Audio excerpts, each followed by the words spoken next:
Ankle Field, free event. If anybody wants to come out, you're welcome to do so. I'm not just enjoying being casual this summer. All right, so we do have a tabled item. Are we going to remove that from the table for discussion at this point in time? Very good. All right, so I need a motion to remove application for site plan review SP-06-2024 filed by Ron Seifert from Seifert Farms for a 94-unit condo development at the east end of Silver Lake Creek in Allen Township. Do I have a motion to remove from the table? So move. All right, I'll count you guys as a motion and a second. Any discussion? All right, hearing none. All those in favor of removing this item from the table, please say aye. Aye. Any opposed, nay. All right, motion is approved. We will begin today's meeting with application for site plan review SP-06-2024 filed by Ron Seifert / Seifert Farms for a 94-unit condo development at the east end of Silver Creek Drive in Allen Township. CPC staff comments. All right. So this site is located within Allen Township, but abuts the Findlay corporate boundary to the east. The parcel is not located within a 100-year floodplain, and the City of Findlay land use plan designates the area as single-family large lot. Parcel history: this site is currently vacant. The site originally returned to Planning Commission for the March 14th, 2024 meeting. It also went through a similar site plan review back in July of 21. It was SP-16-2021. Since this project was reviewed in 2021, it was determined that the City Planning Commission may not put any conditions on the property outside of the city limits that does not relate directly to water and sanitary sewer connections. So the CPC may not apply their standards to any other portion of the project. This would include zoning and drainage standards. So if the City Planning Commission wishes to apply those standards to the property that are utilizing water and sewer, the property must be annexed into the City of Findlay. Staff analysis: the applicant has submitted a site plan that would have a 47-building, 94-unit condo development.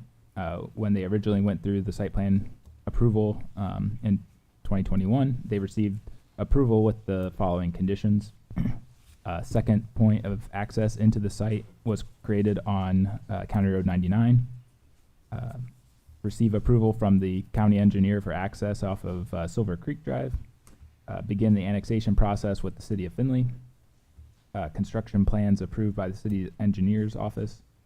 Allow for a northern boundary of a 10-foot setback to allow for the creation of a riparian easement along the south and west boundary, the size of which could be addressed administratively with CPC staff. And then phasing the development from east to west with access from County Road 99 first. Since that original submission in 2021, they did shift the plans north to avoid the tree line on the south side of the site. They established a clearing setback on the west and south side. Plans were tabled at that March 14th, 2024 meeting to give the applicant time to investigate whether the county would permit a curb cut onto County Road 99. They have submitted an exhibit for their driveway plan, which shows they have been granted approval.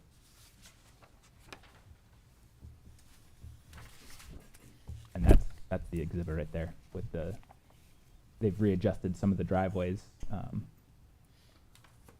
to remove some and to share some. The applicant is working on filing for annexation, but has not begun the process with the county. So regarding the site plan details, the City Planning Commission has two options. We can review the site plan and only comment on water and sewer connections and give a determination just based on that alone. Or we can table the request until the annexation is completed or moving forward. Upon annexation, they can come back and the City Planning Commission can review the site based on those City of Findlay condo district standards. So our recommendation is staff recommends tabling the application for site plan review SP-06-2024 filed by Ron Seifert / Seifert Farms for a 94-unit condo development at the east end of Silver Creek Drive in Allen Township until annexation is complete. Engineering. So we've been working with the developer to rework some of the water lines through there. with the revised set of plans that they said that has the new driveway that is to the north there. They have reworked the water lines, put in new valves where we are wanting them. One of my concerns last time was that driveway, which, like I said, they have stated that.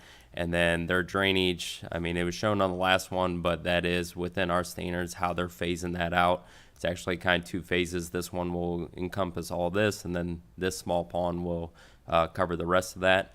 But it meets our standards. So once it is, and if and is when it's annexed into the city, then they would have to comply with our erosion and sediment control on that. But I can speak on that at a later date. Fire prevention? No comment. Very good. So the staff recommendation at this point in time is tabling of the application for site plan review SP-06-2024 filed by Ron Seifert and Seifert Farms for a 94-unit condo development at the east end of Silver Creek in Allen Township until annexation is complete. So we did want to have discussion on this, kind of give an update. I think it is the intention. I would be in support of tabling, kind of following discussion. As the staff report kind of outlined, the county has told the city that we can't put any restrictions on the development unless it's annexed. And therefore, because of that, to be able to make sure that this development kind of fits within the community, is considerate of the neighborhood, and not saying that you guys wouldn't do that if not required, but to make sure that that does really happen, you know, we want to see this annexed into the city so that we can manage better traffic flow with the two exits, as well as the detention within the area, the riparian buffer, some of those things that I think were really important to the neighborhood, to your west and south, as well as then to the city. So if you could tell us a little bit about this project, some of the highlights from the changes at the last meeting. Sure. And if you could introduce yourselves as well. Yes, Todd Jenkins, Peterman Associates. Ron Seifert. So, since the original meeting, we have since gone to the county. We've obtained a permit for a curb cut on 99.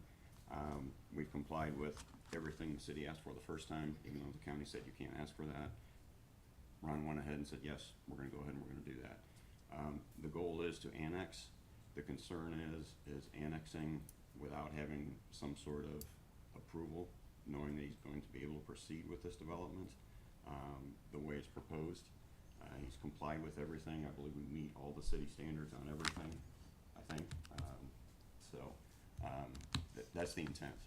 And Ron has said he has no problem waiting to start construction until it's annexed, but some sort of assurance or some sort of an approval is really what the goal is, because if it gets annexed and then all of a sudden there's an issue and he can't do this development in this manner, that's where there's going to be an issue, because there's no sense in annexing unless he knows that, hey, yeah, we can go ahead and we can proceed with this. And again, the plans have been changed. They comply with city standards. No problem with doing that at all. And if there can be some sort of assurance, some sort of, even if you can do a conditional approval, and upon that, the approval is conditioned upon the annexation, I think Ron's fine with that, if we can go along those routes. But, you know, if it gets annexed and then all of a sudden he can't do a condo development for some reason, then he's kind of shot himself in the foot. Being in an unzoned township, he's got a lot of flexibility right now. He's willing to comply with all city standards. We've revised the plan so it meets all city standards, and he has no problem waiting to start construction until it's actually annexed, which, when we are finishing up the annexation plat right now. The attorneys are lined up to go ahead and get everything submitted for the annexation, so there's no problems with that there either. But a conditional approval with subject to annexation, that's really, I think, kind of the goal of what we really would be shooting for here. That gives Ron the assurances that he's going to be able to proceed with development once it's annexed, and it gives the city the assurances that we're going to comply with all of the standards that are required. Todd, could you speak into the microphone? It's being streamed and for the purpose of the minutes. Oh, sure. So that's really the goal here. What we're looking for is some kind of an approval that gives Ron the guarantees that once it's annexed, he's going to be able to proceed with it. And again, we have no problem waiting to start construction until after it's annexed, and we're ready to get that process started. So that's where we're at the moment, and would hope that you might consider something along those lines. so that Ron can get going. It's been over 3 years now, so. You say you have the attorneys and everything in lined up, but you haven't actually started an annexation yet? It Oh, is is it started? started? Okay. Oh. What is the time process for doing the annexation? Well, when you say it started, He's got all the paperwork. okay, Yeah. just to clarify, it's not been submitted to the Not yet commissioners. submitted, no. Okay. 6 to 9 months generally. Yeah, I think I would be okay with having the condition. I think the big thing for me is just, again, making sure that we have the ability to have those restrictions and, as it works through the county process, if they would to deny it for some reason, that then obviously puts us all in a bad spot. So Right. I think I would be okay with the condition so that you guys have some assurances. And I think, with the modifications that have been made, I think overall it addresses the concerns that I previously had. Yeah, I'd just like to add that I appreciate the efforts you've made to actually make that secondary access point off of 99. I know that wasn't probably not an easy feat to accomplish. The conversations we've had, that we're excited about this project. We think it's a good fit. Housing obviously is a situation we all talk about. So that's a good thing. We want this to happen. But to the mayor's point, the assurance is that we want to make sure it has harmony with the existing neighborhood. The detention specs are what the cities are, actually to meet those standards. The assurance is that it actually goes through the county process of annexation to the point where it ends up on the city's doorstep to actually then go through the council annexation process. That's when we can actually be assured that what you want accomplished and what we want accomplished will happen. So as much as I understand you've wanted this to happen and it's been long and drawn out, but we're on the 20-yard line here. And we just need to, submitting it to the county to actually get the annexation through the holding period, the resolution, and then to the city for that process. That's important to happen. As much as it seems like it's not a big deal, that's a big deal. So, so everyone can actually know what's going to happen without something changing midstream or mid-project. Yeah, we have every intention of getting that done, but we're just looking for the approval, and then once it's annexed, it will be ready to go. So, All right, so I know we have a number of folks here that wanted to speak on this item. So if folks can raise their hands that wanted to speak specific to this item. Oh, maybe. Yes, Paul, come on down. Please introduce yourself.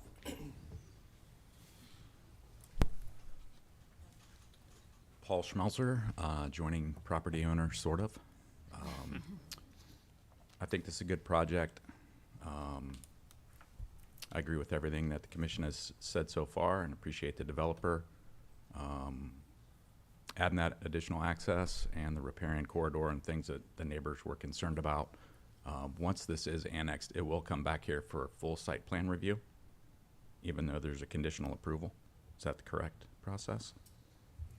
No, if the planning commission approved it with the condition of annexation, then upon annexation, It's approved. it's approved, yes. Okay, so I haven't paid enough attention to all the details in the site plan, but all the city site plan requirements have been met, including things like lighting. Yeah, in the original application, we Okay. reviewed it against the city Okay. condominium Great, okay. zoning. Great, that was the only question I had. Thanks. Is there anybody else that wants to speak on this item? Sometimes people try to hide from me over here. If you could stand up and come forward, just introduce yourself, please.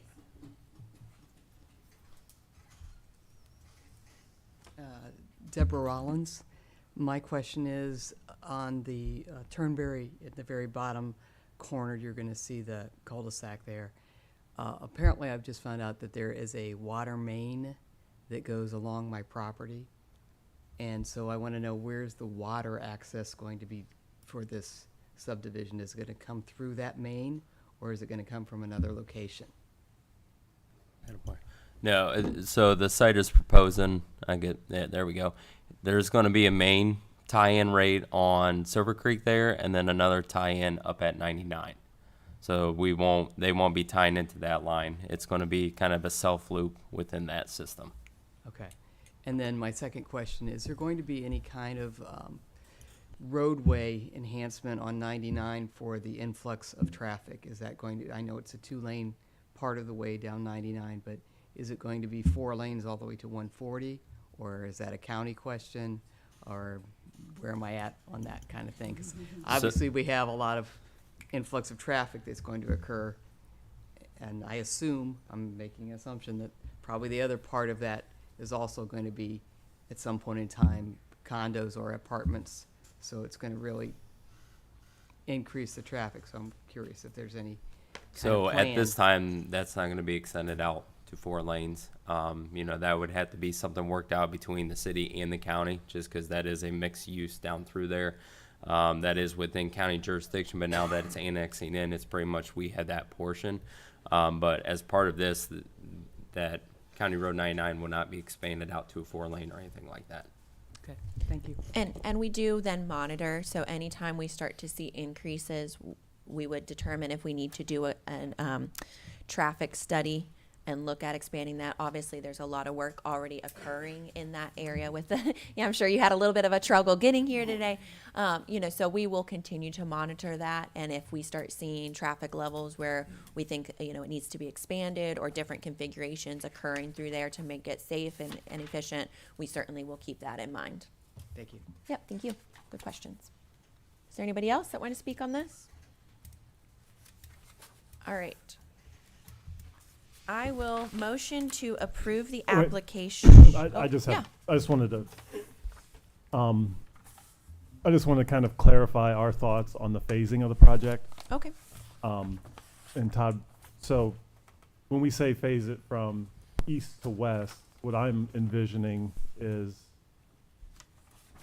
installation here and starting construction here. Yes. And just my thoughts are, and I hope this is 100% successful, but let's say, you know, halfway through, if you started at the neighborhood and, well, things didn't go well and you weren't able to finish the project, then we don't have this second access. Right. So I just wanted to have that on the record. I thought that was an important part of the project, is that we start this way and then connect here as we finish up. Yep, that is the intent, and Okay. the final revised plan will show phasing starting at 99 and ending at Silver Creek. Perfect. Very good. Thank you. Anything else You- from staff? You have the phasing listed on this one plan. Is that what you're intending to keep? Which plan do you have? Is that the phasing? Yes. Okay. Any other questions from the commission? All right, so I will motion to approve application for site plan review SP-06-2024 filed by Ron Seifert / Seifert Farms for a 94-unit condo development at the east end of Silver Creek Drive in Allen Township with the conditions as previously approved, as well as then the city, the annexation to be in the city's hands for approval. Is there a second? Second? Sorry, daydream. Any other discussion? Hearing none. Jacob, whenever you're ready. Mayor Maron, Aye. Rob, Aye. Mr. Martin, Aye. Mr. Trombley, Aye. Ms. Schroeder, Aye. and Mr. Klinger. Aye. Thank you very you. much.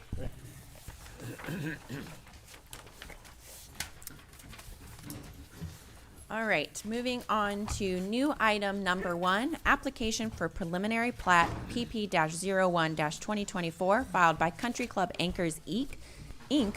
for the LB Estates subdivision. This will be a 46-lot subdivision connecting Monto Lane and Eisenbrandt Avenue with Wagner Way in Liberty Township. CPC staff comments. So, like you said, this is located at the southeast intersection of State Route 12 and County Road 9 in Liberty Township. It is not located within a 100-year floodplain, and the City of Findlay land use plan designates the area a single-family large lot. Partial history: this is currently a vacant piece of ground. The proposed plat would subdivide this area into 46 parcels. There would be an extension of Monto Lane and Eisenbrandt Avenue to connect to Wagner Way. This would be completed in 3 phases.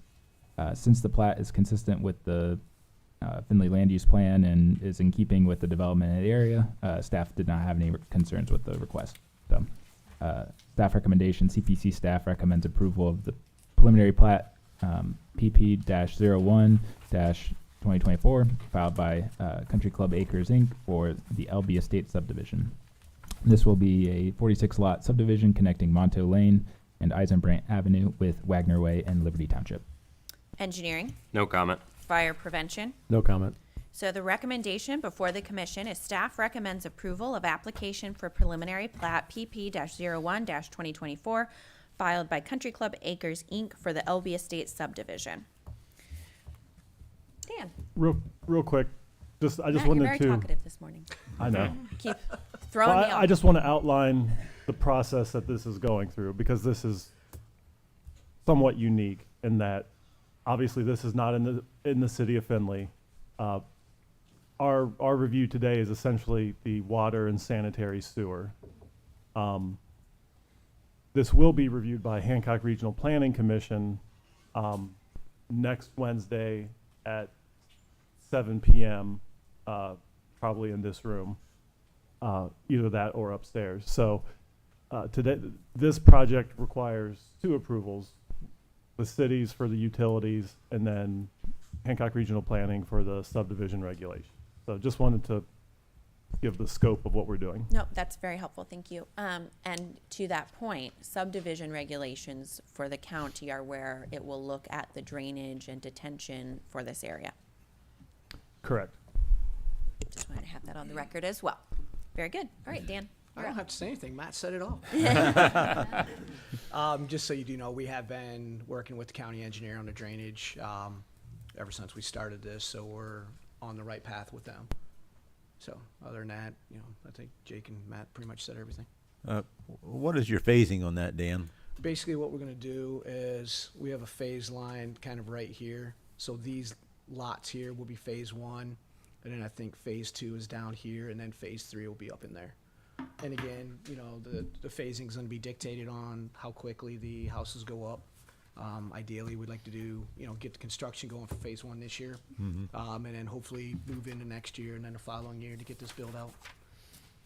What is our sanitary and water sewer service out there? I mean, you connecting over, I assume, Yeah. off of the existing Currently, development? right now, there's a sanitary stub here and a sanitary stub here. This sanitary is the deeper, so all of this will wrap back into there.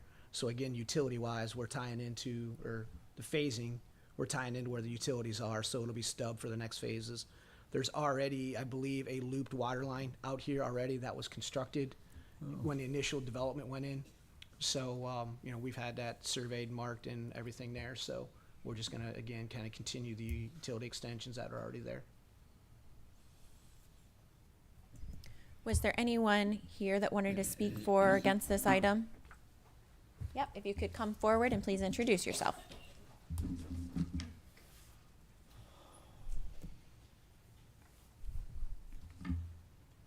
Hello, I am Gwen Ogborn, and I am a Dole resident since 2007 in January. I live on lot 74, right abutting to the empty field. So I know this is just about the city water and sewer, but I just have a few points that I would like to call out in front of the public right now. Like I said, we've lived there since January 2007. August 2008, our neighborhood flooded. I do have pictures here if anyone wants a reminder of what happened in our neighborhood. The sight and smell is something I never want to relive. Watching my friends and neighbors spread their livelihoods, sorry, this is emotional for me, livelihoods across their front yards and sift through the damage was heartbreaking. We were lucky enough in my house not to have been affected, although people on our street on Ringle Road were. Their basements flooded up to the tops of their ceilings. We were trapped on Ringle unless you had to hire a four-wheel drive vehicle due to the flooding at Ringle and Dold and Jadlos and Colonel. If you add cement, blacktop, and homes to the field on 9, where will the water go? How can you make me feel safe and tell me that removing all that natural land will not affect the flooding in my own home? Tell me about your plans for an additional retention pond. The existing pond by Gateway was designed redesigned, pardon me, for a 100-year flood in 2009 to support the existing homes at that time. Adding another 46 homes to the empty field concerns me. That's all I have to say. And I do have pictures if anyone wants to see what happened. Yeah, thank you for sharing. You know, I know that was obviously a tough time for all of us, and a lot of neighborhoods were certainly impacted. I know I don't live in that neighborhood, but I had to evacuate my street as well. So Dan, can you touch a little bit on some of the changes that have occurred in that neighborhood with drainage, Yes. detention ponds, and then what the changes in the subdivision detention regulations are to kind of address some of the neighborhood concerns? So basically, what has happened is she did state the pond was redeveloped back in, you said 2009? The pond was expanded. When Roger Best developed the southeast corner of the subdivision, the county was implementing the new rules and regulations for the overflow swale, a larger pond, and that there. So what the developer did at that time is they basically put an emergency overflow swale in the pond. What it does is the pond sits down here, and this emergency overflow was a lower keyway cut into the bank of the pond. So if water were to get up into the pond, it would flood route down a newly constructed swale down to the wetlands, which ultimately get down to Orin Run down there. The elevation of that overflow was put in such that if this water were to get up in the pond, it would overtop the keyway in this pond before it starts to come up in the street, out of the street there. Because I know the concern was what happened there is this bank was higher than the low spots in the road here. So as the water went up in the pond, it backed up into the pipes, and then it backed up into the streets. So as part of the redesign, like I said, this emergency overflow was set lower than the curb grate elevation in the roadways. So again, the intent is to get the water to flow out down through a designated easement, wider overflow, down to the point of discharge, rather than backing up into the streets. So that was one thing that was done to the pond in an attempt to alleviate some of the water coming up in the streets that were affecting the homeowners. The other thing that the county is requiring this developer to do is the phase 2 and 3 that we showed there. They are going to have a new storm sewer system that has to come along County Road 9 into the pond. This pond was designed for this entire development in 100% developed condition. So all of the roofs, all of the driveways, all of the roads and sidewalks. So when this was done, it was done for the whole thing. So and again, the county's doing this is because they know that some of this system here, it was designed before the new rules and regulations. So we can only put those couple houses into that existing system without overtaxing the existing storm drainage. So like I said, they're being required by the county to run a new storm sewer all the way down the right of way into the pond. So we're not taking all of that through the existing storm system. Probably what, 3/4 of it is gonna go into a new storm system. That's gonna go down. And again, this is stuff that we've been working with the county from day one with this, because knowing the new rules and regulations and, the history of what has happened in the development. Dan, with that, so basically up on the street there, you could potentially see the catch basins being full because of the elevation of the overflow down here. Would that In be the correct? 100-year storm event, Yeah. yes. Yeah, but it's designed not to get more than that into the street. And Correct. And I always want to put a little caveat to that you can't design for everything. If you have 4 inches of rain in an hour and a half, it's Correct. Those situations just aren't capable of being. And again, what the county's doing is they're looking at that, we'll say the catastrophic rain event. Yeah. So if the storm sewers can't handle it, the pond can't handle it, where's it gonna go? They don't want it to back up into people's driveways. And, unfortunately, with a lot of the people in here that had water in their basement, my understanding, the majority of it was a backup situation. So all of these basements have sump pumps that drain into the public roadway system. What was happening is the water was getting from the storm sewer system, backing up to the house, around the foundation, coming into the sump pit, and that's where the sump pits, you know, the quarter, half, 1 horsepower sump pits that you typically have in your basement cannot handle that amount of water that was coming in there. So there's been new things that are happening. They're putting, you know, clay, they call them clay dams or concrete dams to prevent water from backing up into there. I know some of the houses did have that after the 2007, 2008 incidents. But again, that's the majority of them was there. Yes, there was a lot of water that sat there in the streets because, again, the pond took its time to go down. The longer it takes to go down, the longer it taxes the existing sump pits and everything. So, it was unfortunate. It was a very unfortunate event. Obviously, there was a lot of other places in Findlay that had the same situation. But since then, like I said, the county has stepped up. They've increased their design requirements, and by adding this overflow here should help out the water from getting into the streets. And then, like I said, with us having to take 3/4 of this down with a new storm sewer, we're not putting all of that into the existing storm tile system. Thank you. So as kind of was stated at the beginning, this meeting today, again, since this isn't in the city, we're just looking at the utility connections so that they comply and make sense for any other development. So that will be discussed again in more detail, the detention and the specific designs at the Hancock Regional Planning Commission board meeting next Wednesday. Is that 7 p.m.? At 7 p.m. it'll either be down here or up in the 3rd floor conference room. Was there anybody else that wanted to speak for or against this item? All right. Thanks, Dan. Do we have a motion? I'll make a motion to approve the plat review. Second? We have a motion and a second. Any other discussion? Hearing none. Jacob, whenever you're ready. Okay. Mr. Martin. Aye. Mr. Trombley. Aye. Ms. Schroeder. Aye. Mr. Klinger. Aye. Mayor Mirren. Aye. I just wanted one more comment about the You process. know, Matt, a couple minutes ago I asked for any other discussion. I specifically looked at you. Sorry. So this is a preliminary plat. So the process is preliminary plat gets reviewed. If it's approved, then Dan Stone, the engineer for the developer, will submit all the engineered construction drawings to the county engineer. The process will not move forward until the county engineer is satisfied.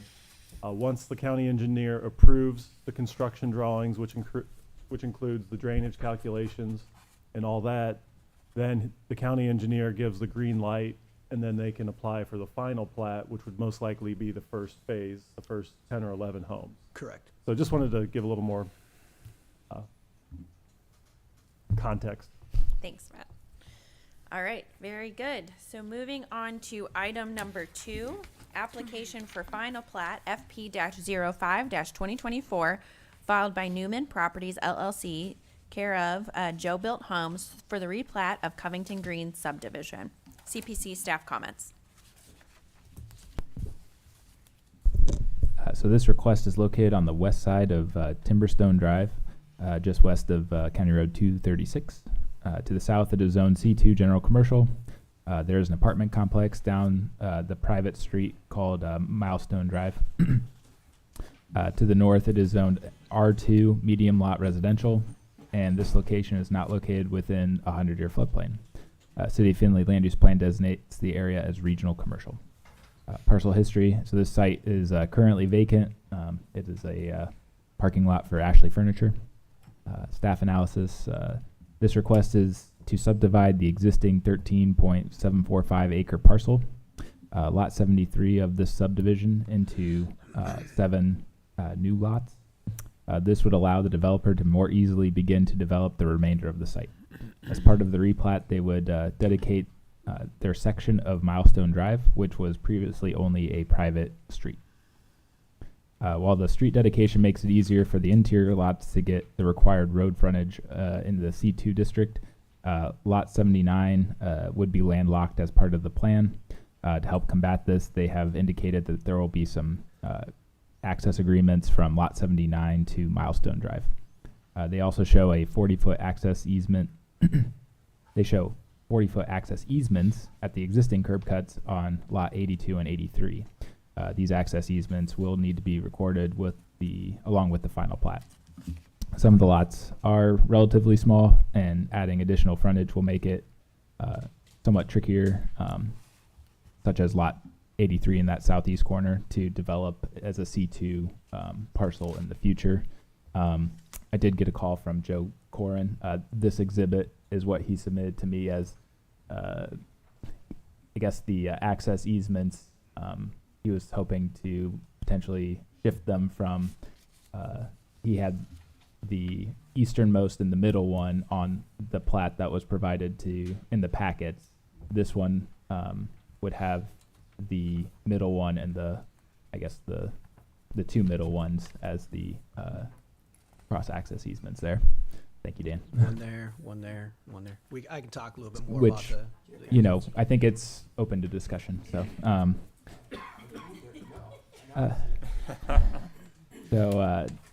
staff recommendation, CPC staff recommends the approval of application for final plat FP-05-2024, filed by Newman Properties LLC, owned with Joe Built Homes, for the replat of Covington Green subdivision with the following condition, just have the access easements recorded with the final plat.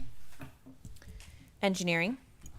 So, I mean, overall with the plat, I don't have real concern. My biggest concern is if we're dedicating this roadway, it's pretty much stopping right here. So this is a public right of way from this point over to this point, and then there's an access easement right there.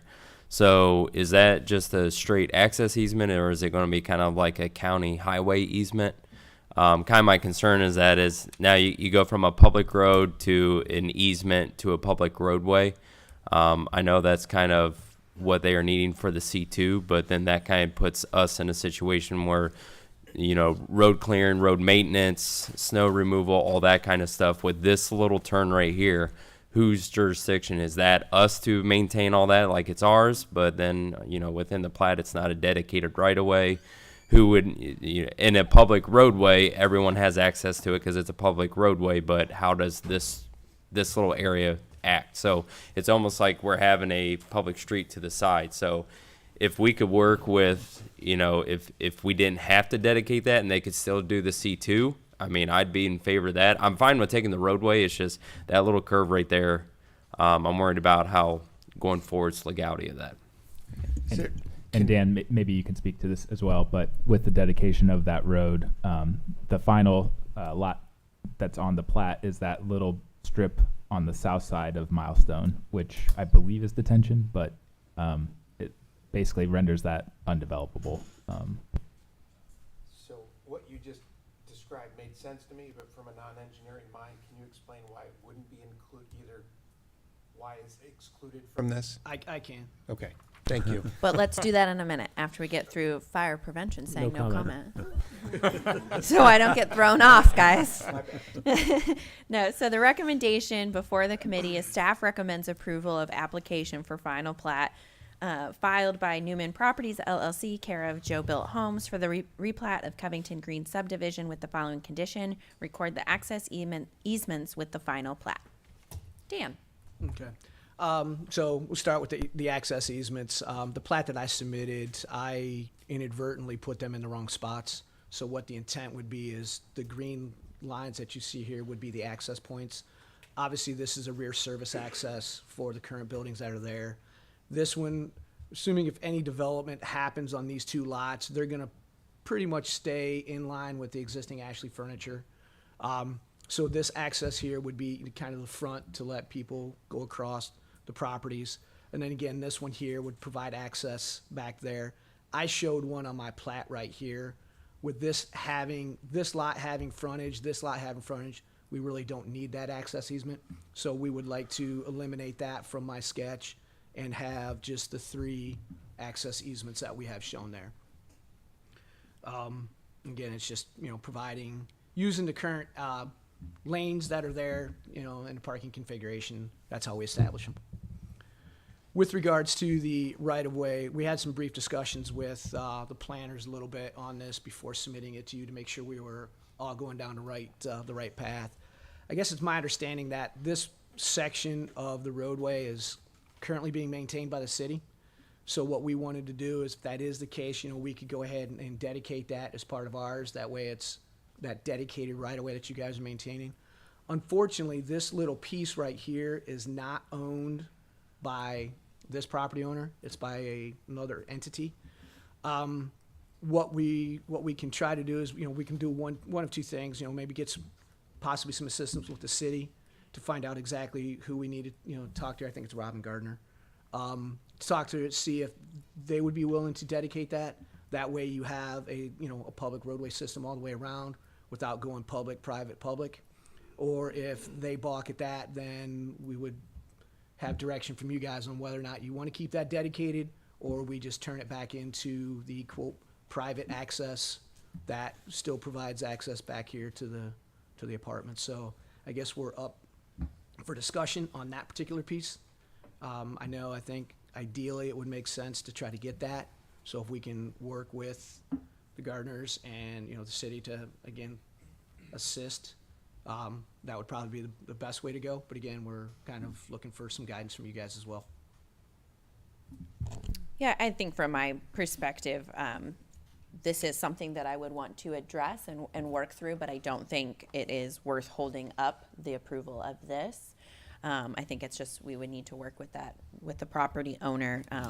We have really been trying to not allow these little messy areas because we have been cleaning them up for the last 5 years. We try to not make them moving forward.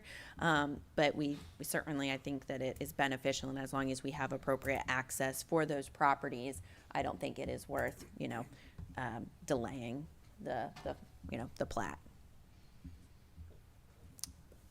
Was there anyone in the public here to speak for or against this item? If you can just raise your hand. You guys all try to hide over there. Everybody avoids eye contact as soon as I start looking around. And just to add a tiny extra context, so this is just a final plat review. In the future, if any of these lots are looking to be developed, they would have to return for site plan review. Matt, do you have anything you would like to say on this one? Okay. I just wanted to give you an opportunity, make I always really appreciate what you have to say. I do have a quick question. Yeah. This area down here, is that connected to one of these other lots then, or is it its own? Right now, it's still its own lot, with the easement there, and I believe that is part of the drainage. They did a bunch of what appears to be some lot splits and stuff down here, because I believe the original property line was straight, and I think they sold off some land to Walmart. And this, I believe, is just kind of more of a drainage area, so it is an undeveloped lot, or undevelopable lot at this point, Yeah. because it is already a drainage easement. So who maintains that then? Right now, if I'm not mistaken, it's probably part of the drainage system for this here, so it should be maintained by, but I have not gone through the deed restriction or anything, but I would assume it's maintained through their development. Dan, a question. These accesses are cutting through in this direction, right? Well, I didn't have a large-scale plan of this, and I can't hardly read this 8.5 by 11 that we have there, so I was a little confused as to what was going on. And some things look here that you have here look a little different than what this small scale does. But is this Ashley right there? No, this is Ashley Furniture right here. Okay. The white box is Ashley Furniture's roof. Okay. And then this, I think, is just concrete. Or, no, I'm sorry, that's just that's just part of the graph.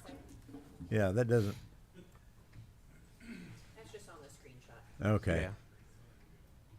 Yeah. That's where it's confusing, I guess. I'm just So there. So here's Ashley Furniture. Yes. Like I said, we're going to have, basically a lot coming over this way, a lot coming this way, and we're splitting them kind of along the road. This used to be the autistic center, the recovery. So, there's already an easement platted here, so we didn't have to do anything with that. So like I said, that's Ashley, that's the existing lot. I can't even read my drawing either.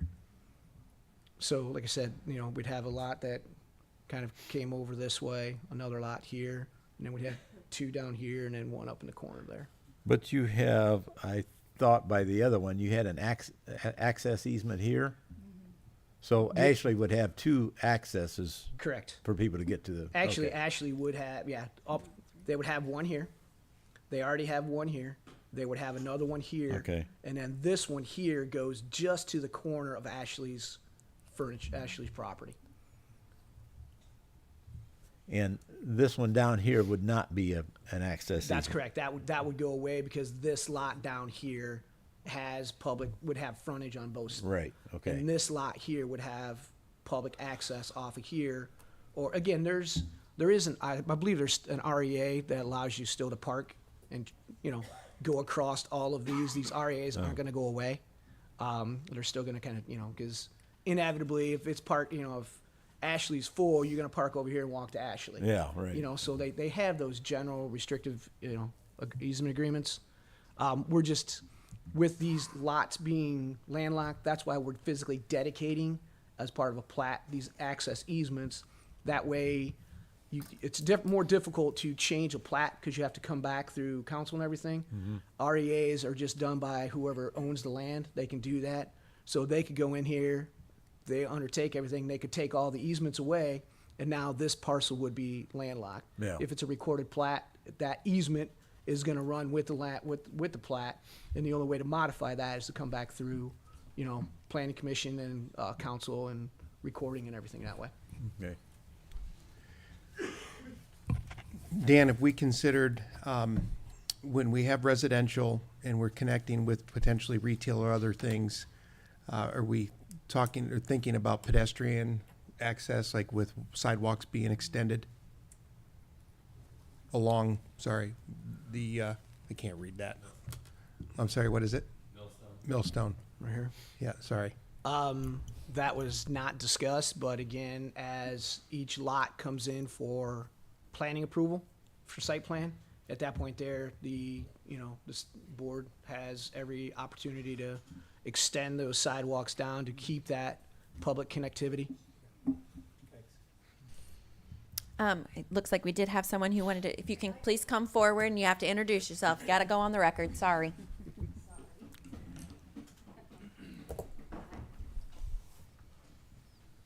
Monica Kello. I live on Bluestone. I have a question on that map. Can you move the microphone down a little bit? Ashley Furniture is the white box, Yes, and Millstone is at the very bottom. correct. Ashley Furniture is on the opposite side of the residential. It's showing here on the north side, but it's actually on the south side, on the Walmart side of that. So I'm not I'm sure. assuming north. So Bluestone is up here. You see the Bluestone, can you zoom into the north area? So that's Yep, Bluestone. Bluestone. Yep, so we're oriented north-south. Ashley is not on the north North is west up here. corner. This is north. Right. Yeah. And that's Ashley. Correct. Ashley's not on the northwest corner of that development. It's on the southwest corner, nearer to Millstone than to Bluestone. So this And there's is, an actual set of buildings where the autism center is. yep, so that's the black roof right here. Can I have? Yeah. Yep, so this And there's is, a loading dock. Ashley's at the opposite end. well, this is a satellite image of the area. So I think you just are a little turned around from where you, Well, that's why I was trying to get where north was on that.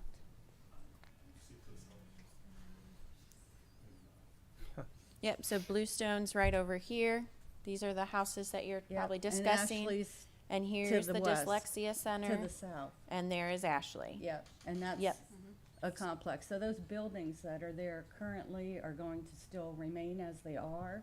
Yep, so there's no plans to develop anything at this site or make any modifications. What we're looking at today is just the platting, which means it's establishing different property lines and easement locations for future development. And on that picture at the very top, Is that bluestone? Yes. Okay. Yep. So out here, this is 236. Up here's the fire station. So here's Bluestone. If you turn left, then you can come into the Ashley Furniture area, and if you go right, then that's up to your house, and that would be the north side, because we're currently oriented where this is north. Okay. There are some buildings in between Ashley and that loading dock. So you're just saying that something's been developed in this corner? Yeah, it's an L shape, and Ashley's on the very bottom of the L, as opposed to where it's located currently. on Yeah, that so diagram. maybe this strip mall is not just all Ashley, is what you're saying? Right, there's actually another whole section in there before Ashley Furniture. Okay, well that, that development, again, if anything else comes for development, that would be looked at as a site plan. Today, we're just looking at the boundary lines of future development. Okay, Yep, thank you. thank you. Yep. Any other questions or comments on this item? All right, hearing none. Do we have a motion? I'll make a motion to approve. Second. All right, so we have a motion and a second for the final plat FP. Yes, that's the one we're on, correct? Yes. Okay, for a second I questioned myself. FP-05-2024 filed by Newman Properties LLC, care of Joe Built Homes for the replat of the Covington Green subdivision. And did we have, I don't think we just need to work on the roadway, so no conditions. Record access easements with the final plat. So we have a motion and a second. Any other discussion?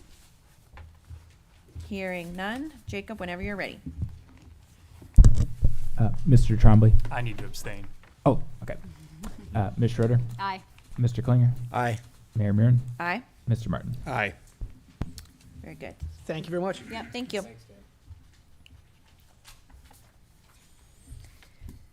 All right, moving on to new item number 3, application for Alley Vacation AV-03-2024 filed by Ron King to vacate a 52.5-foot wide unimproved right-of-way of Tappan Street from the north right-of-way of LaGrange Street. CPC staff comments. Okay. So this request is located at the north end of Tappan Street. It is the end of this right-of-way ends at the I-75 right-of-way at the north end there. So staff analysis, this request is an unimproved right-of-way north of LaGrange Street. The applicant is the only property owner on either side of the request, along with the city of Findlay. There's no utilities in this right-of-way, and the city of Findlay would still have access to their pond from LaGrange Street. So staff had no concerns with the request. CPC staff recommends approval of application for alley vacation AV-03-2024 filed by Ron King to vacate a 52.5-foot wide unimproved right-of-way of Tappan Street from the north right-of-way of LaGrange Street. Engineering. So no comment. The only thing, and I told Jacob wrong before, but we have a sanitary that's on the very north end, which it shouldn't affect majority of the property, but we worked with Mr. King before on that to get that sanitary in there, so he knows where that is at on that, but that will be the only thing on utility wise. So majority of it, yeah, it won't be approved. Very good. Fire prevention. No comment.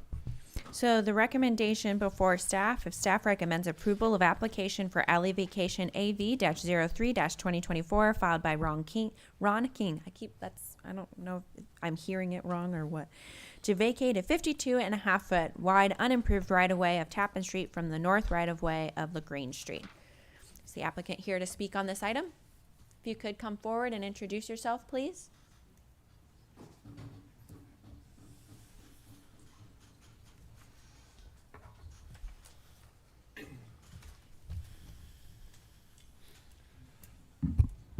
My name is Ron King. We own the properties on each side of that alley, and that alley has served as an access, and our access kind of branches off that. As we move forward to do anything further with those properties, that, with that alley being vacated, that basically allows the merging of each property. They're both, although one is actually Liberty Township and the other is City of Findlay, they're both zoned light industrial. So, that alley has no benefit that I see to anyone else, and for us, it allows that property to be basically become one. Very good. I think we had some folks here to speak on this item. Did I see you raise your hand? If you can come down and introduce yourself, please.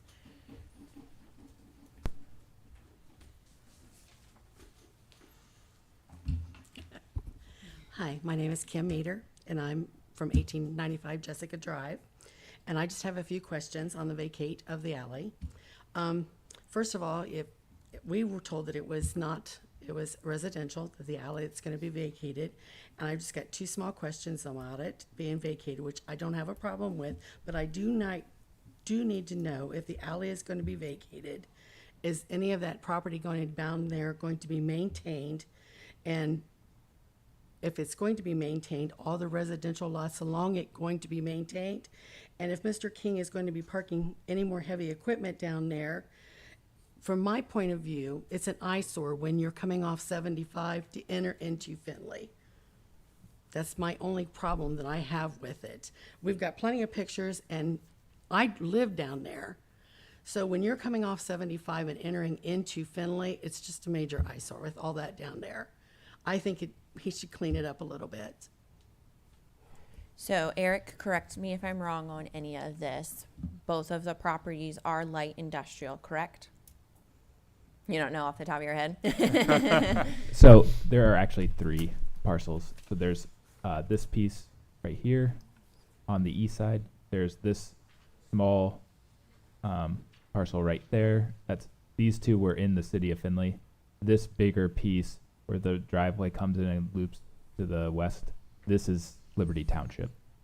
Okay, and they are all currently light industrial. That's my understanding. Okay, so to address your questions, when the alley is vacated, then that means that the city is not going to have to make any maintenance of that. It's currently unimproved, so it's not paved at this point in time. It would become just part of his property, and then he would be able to do with it what he pleases, whether it's making an alleyway, improving it, or being able to just have more storage space or even expanding buildings. Now, if he was going to do any of that, then he would come back for site plan review or modifications. He'd have to get all the appropriate permits. One of the things that he will have to do as light industrial, if he's not currently complying with any of the city zoning ordinance on the western properties, he would then have to comply with those. So because they're not in the city of Findlay currently, we can't enforce any of those. And that would mean certain enclosures, different barriers from residential properties, all of those types of items. He would be responsible to work with Eric and zoning to follow those. Okay, so it is light industrial. That is my understanding. Okay, that's all I needed to know. Yep. Okay, thank you. Yep. Was there anyone else that wanted to speak for or against this item?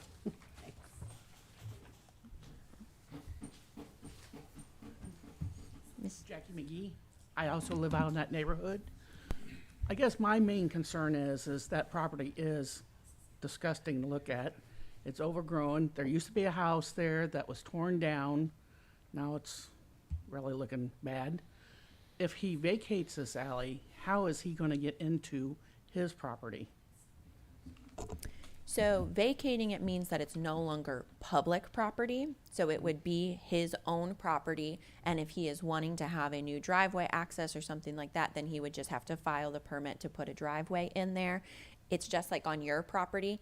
When at the edge of your property, that's your driveway and you're responsible for putting it in and having that appropriate access. Okay, because really, that doesn't really go anywhere. Correct. Yeah, so, but I mean, it is, I mean, for people coming into Findlay and they see all that sitting there, he's got grown-up weeds. I mean, if that was us in the city, you guys would be on us.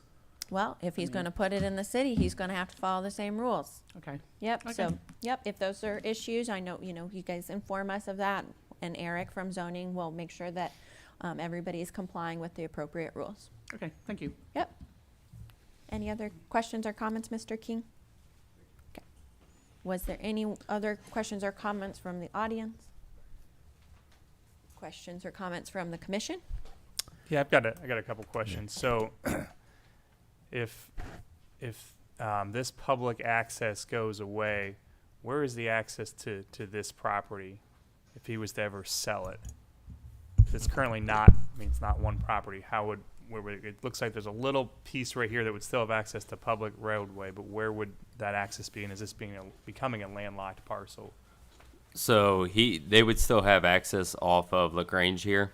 But, you know, talking with Mr. King, it would be, he's using this driveway pretty much to access all that.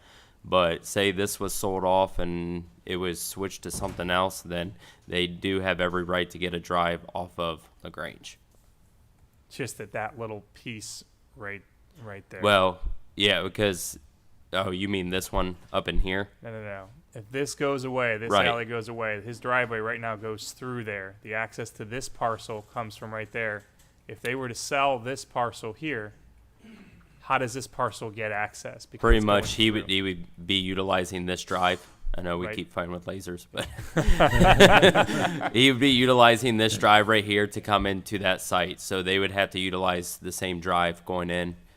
We had that on a couple of other industrial sites as well, where they share one drive in to peel off. So that way, especially with that being on a curve like that, that would be tough.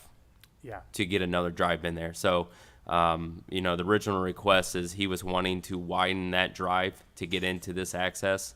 And I don't ever see ever improving this. So that's why at that time I said, hey, if you're going to want to do that, we'd make this drive a little bit wider so that way you can get into here to access, then you would be accessing both points from that one curb cut.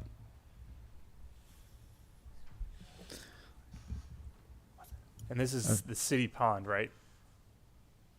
Yes. Is there any concern about getting access if you need to get back there with heavier equipment to do adjustments or anything? Is there large enough space for you to get back there without this access? we utilize right now going up through this route. With that being unimproved or anything like that, we don't really use that route. So we're, you know, using through here to get that access. Because this is an open field, and we have agreements over on this side. Oh, okay. We already have access easements to get back You to the do? pond Okay. and that whole, it's hard to tell, but that is all part of the pond with the pump stations there. Yep. Okay. Someone mentioned something about a sewer or something back in here? Yeah, it's right here. It's running just on the north side of that pond, and it comes right along. It's running right along the ODOT fence. So if that goes all the way up to the ODOT right away, we would have just a sanitary easement right here. But when we ran that line, Mr. King owned this property at that time, so we have an easement through there in some of those areas already. Okay. So, you know, it's nothing out of the norm for that. You know, he knows that's in there. We work with him to get a lateral off of that line as well. But there would just be a small easement right there for our sanitary.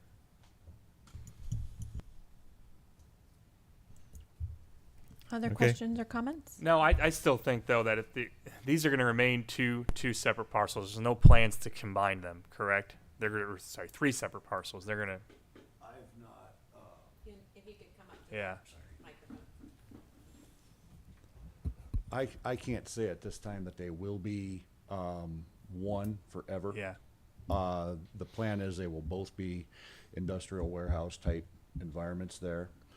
The larger lot to the left, which is toward the west, Yep. that does have access off the next street to the west also. Oh, it does. Okay. It's not ideal for heavy trucks and that sort of thing. There is access there for Okay. regular vehicles. And that was my concern, that you'd be landlocking it or forcing it to try to build a driveway in that really small piece. Yeah, So if it has access to whatever that road is. Moracle. Oracle. Yep, I'm good. Thank you. All right, thank you. And per our code, he wouldn't be able to develop it without having an access. Right. At the individual parcels. Yes, Eric. So we're talking about landlocked. He does need to at least combine those two parcels on that side, or there will be a landlocked property. Oh, this one right here. The mini parcel. Yep, good point. Very good. If you have questions on that process, you can talk to Eric. All right. Any other discussion? Hearing none, I will motion to approve the alley vacation AV-03-2024 filed by Ron King to vacate a 52.5-foot wide unimproved right-of-way of Tappan Street from the north right-of-way of LaGrange Street. Second. We have a motion and a second. Any other discussion? Hearing none, Jacob, whenever you're ready. Ms. Schroeder, Aye. Mr. Klinger, Aye. Mayor Miron, Aye. Mr. Martin, Aye. Mr. Trombley. Aye. Very good. And just a reminder, this will go to the City Council Planning and Zoning Committee meeting at noon today. So our recommendation goes to them for them to review, and then they provide a recommendation to the full City Council. Thanks, Jacob. All right, moving on to item number 4, application for alley vacation AV-04-2024 filed by Melinda Speck to vacate the west 161 3/4 feet of the east-west alley on the east side of Leisure Avenue between 2nd Street and 3rd Street. CPC staff comments. So this request is located on the east side of Leisure Street, or Leisure Avenue, between 2nd and 3rd Streets. It is located within a 100-year floodplain. Staff analysis, this unimproved right-of-way is one of the only remaining platted alleys in this neighborhood. There was a north-south right-of-way that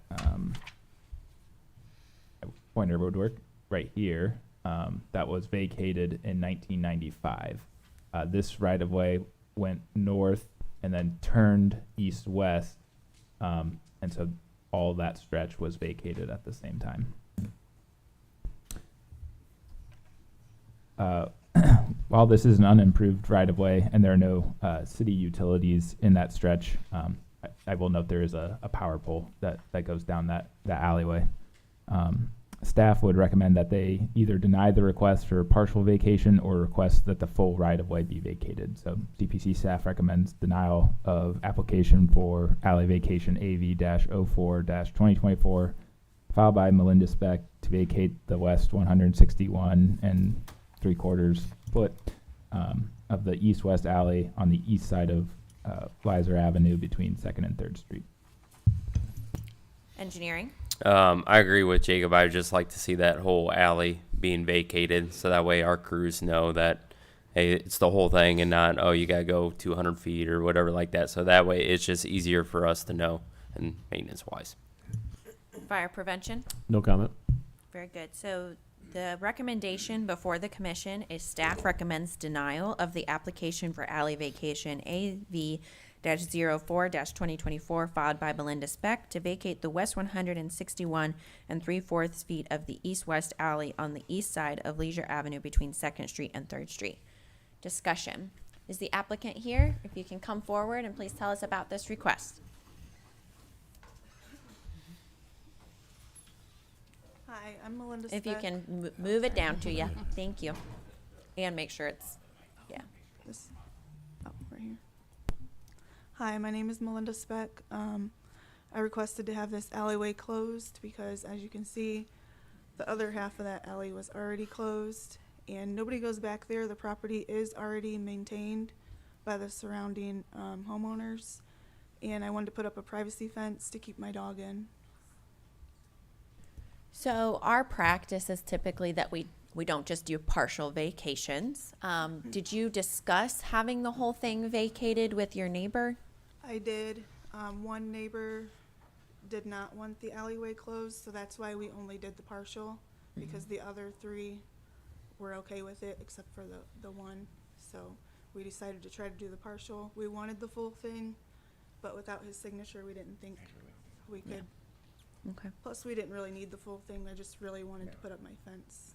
Yeah. Okay. So, I'm curious about the fence. Is that without the vacation, can you still accomplish putting up a fence for your dog? I mean, I understand you want to, I get putting up a fence, but help Yeah, help me understand that they're area. allowed to. It's just a cost thing to where they could meet up and butt up to the neighboring property, which already has a split rail fence. So they wanted to save a little bit of money. What's the ownership here? Is this property owned by someone up there, and is Dan, this? Yeah, Dan. So No. yeah, the owner of this house owns this stretch here, and that's their fence that comes down in the aerial or the photo that Matt showed, and then this person signed the request as well, since they are abutting right in the corner there, and then this is the applicant's house. Is there an easement in place for the power pole? I believe so. Typically, AUP is pretty good at having utility easements anywhere they have infrastructure. I assume these two are different property owners here. Correct. The one to the north was willing to sign. The one to the south wasn't. So it looks like we have some other folks from this neighborhood. Did anybody else want to speak on this item? If you can just come forward and introduce yourself, please.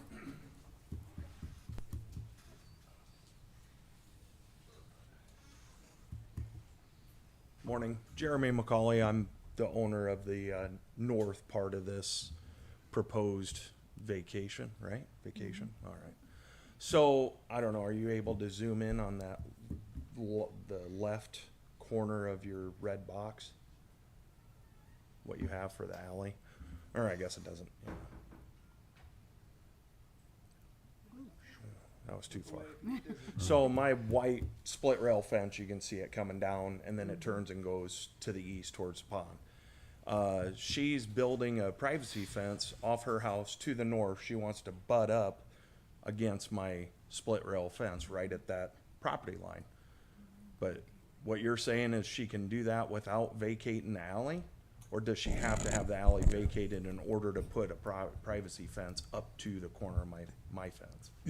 That's correct. It needs vacated. I was Okay. asking this from the zoning perspective, if you needed to vacate, if she needed to vacate, what was preventing her from putting up a fence? Because you don't need to vacate an alley, but it was a convenience and cost. That's what I was trying to get at. She was trying to utilize your existing fence to abut up to, which she'd have to go through the alley.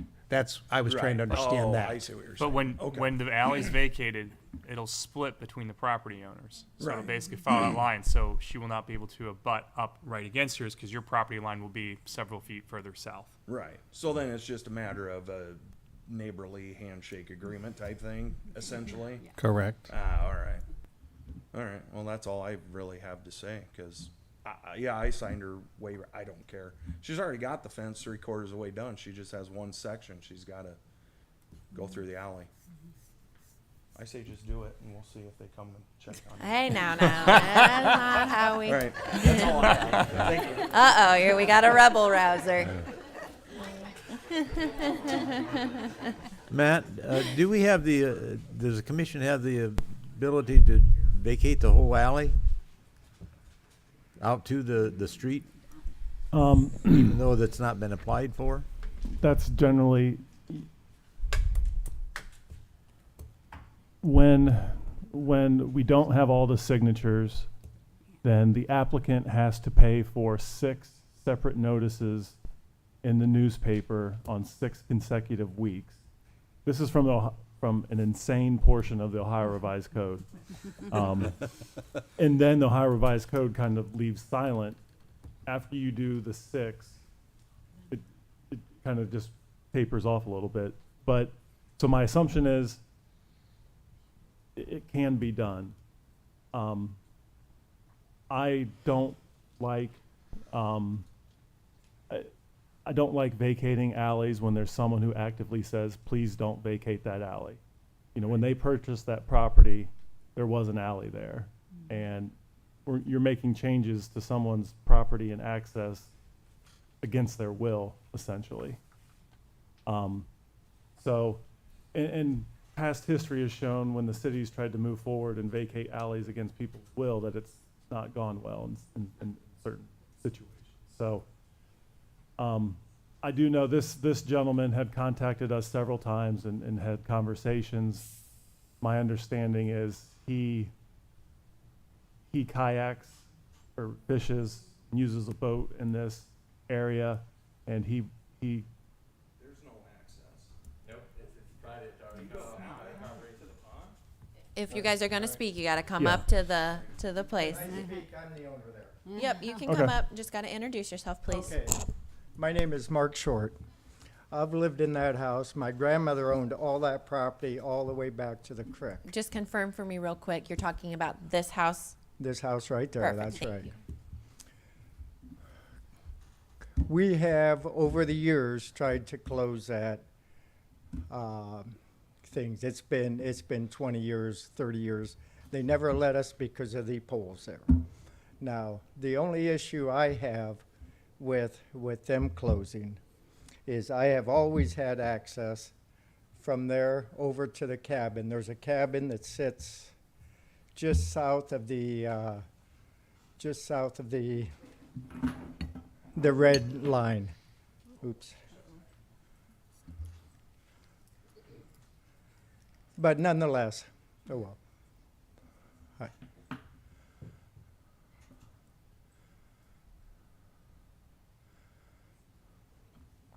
There's a cabin that sits just does this work? Oh. Let's see. Right in here, there's a cabin. And I've always had access coming through here. This is private property, but there's a 16 and a half foot alley, so that's not necessarily private. My issue is they put a fence from here to here only to keep their dog out of my yard. Before they even moved in, I got called 2 times, or the dog owner or the dog warden came out to my house twice to complain about my dog getting in their yard. My dog never leaves the yard, and I proved it to the dog warden. I've got an electric fence the only time my dogs leave. But since they got a dog, that dog's in my yard all the time. Now, their concept, they stopped their fence right here with the knowledge that, well, we're going to put a gate up regardless. From that point to the split rail fence. But at this point, you've got a stockade fence going to a split rail fence. What's to keep their dog inside that split rail fence? It's a small dog. He can fit under there. I'm sure he's been out of there a number of times. You know, why don't they go ahead and finish the fence if that's what they want? That's my big concern, so. Thank you. Okay? Alrighty. Any You say there's a cabin over here that you own? No, I do not own. The Eddingers here, that quarry is split into 3 different properties. These 2 back here own 2/3 of the quarry. Let's see, like I said, the cabin's right about here. They own this, and then that other section's owned by another person as well, but. So this house would own the cabin? Yes. Would that be correct? Yes. But that's my main concern about, you know, I don't care if they put a fence up, but put your own fence up. Don't try to use that split rail, because that split rail is not gonna keep their dog in. And they're doing that just because they feel bad because their dog keeps coming in our yard when they called on us a couple times, so. All right. Okay? Thank you. Thank you. So I understand what we're trying to achieve here, but in consistency with our standard practice of not vacating partials except in, very kind of extreme situations, I'm going to motion to deny the application for alley vacation AV-04-2024 filed by Melinda Speck to vacate the west 161 and 3/4 feet of the east-west alley on the east side of Leisure Avenue between 2nd Street and 3rd Street. I'll second that. So I think, got to work on the neighbors, right? If certainly if you guys are able to come to an agreement and kind of figure out a game plan, you guys can come back, but just trying to be consistent when, as Matt said, when you're addressing and changing people's access, we try to avoid doing that without everybody's agreement. Was there any other, and I guess it sounds like there was some other folks here. Did anybody else want to say anything else? Yep, come on down.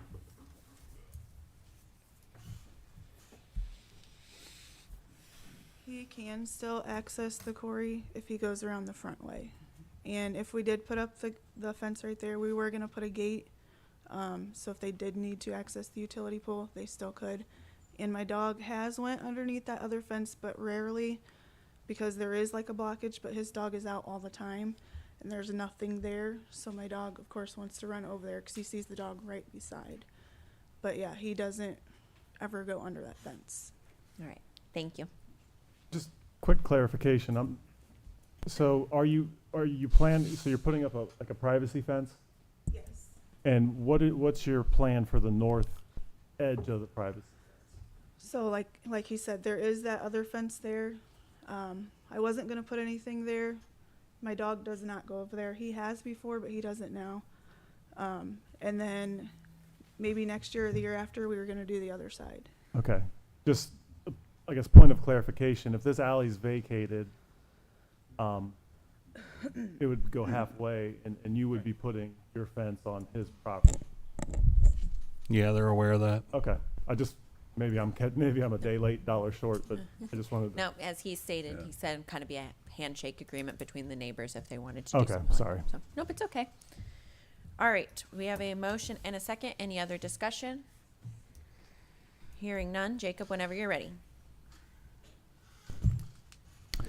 Mr. Klinger, Aye. Mayor Mirren, Aye. Mr. Martin, Aye. Mr. Trombley, Aye. Ms. Schroeder. Aye. And again, this this case will go to the City Council Planning and Zoning Committee meeting at noon, where they'll review our recommendation and make their own to full council. Very good. All right, moving on to application, or new item number 5, application for conditional use CU-07-2024, filed by Tesla Inc. to install an electric charging station at 1215 West Main Cross Street. CPC staff comments. Just a heads up, the applicant is not present, so if there are any questions, they aren't here today. But so this request is located on the south side of West Main Cross Street, just to the east of the interchange with I-75.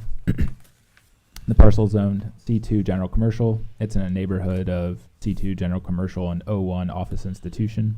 Across the street is the cemetery, which is zoned PO Parks and Open Space. Parcel history: this site is currently the Bell's Car Wash. That is part of the Marathon gas station's services at 1215 West Main Cross Street. Applicant has indicated they intend to install 12 charging stations along the west side of the car wash building. These spaces currently exist, and they would just be adding the charging components to the site. The plan shows that they have added a pad-mounted utility transformer for the system on the west side of the drive aisle and the existing landscape aisle. It's that middle one right there. They would install some bollards around the landscape island to help protect the component, and staff didn't have any concerns with the location of these. Prior to receiving permits, the applicant will need to work with the floodplain administrator, Eric Atkins, to make sure that they have documentation that the site is no longer in the 100-year floodplain. Given that the plans for these spots are not interrupting any current parking plans for the site, and that given the proximity to the interchange, the request for conditional use is appropriate for the site.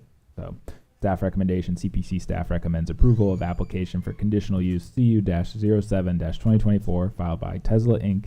to install an electric charging station at 1215 West Main Cross Street with the following condition: work with the floodplain administrator to address any permitting requirements. Engineering, No comment.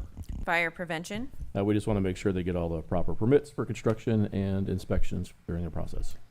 thank you. So the recommendation from staff is staff recommends approval of application for conditional use CU-07-2024 filed by Tesla Inc. to install an electric charging station at 1215 West Main Cross Street with the following condition. Work with the floodplain administrator to address any permitting requirements. Discussion. So you said the applicant was not able to attend. One question I had is because the applicant is not the property owner, do we have documentation from the property owner that they are in support of this application? Yes. Very good. And if you take these 12 parking spots off, I just want to clarify, that does not, the rest of the site's still in compliance with parking requirements? Correct. Okay, thank you. In general, I mean, you almost wonder if they kind of planned for this or allowed for this in their site design, because if you've been there, Yep. that's a whole lot of parking there parking. that the city didn't require. So from a staff standpoint, we believe the site will still operate well, and this fits right in.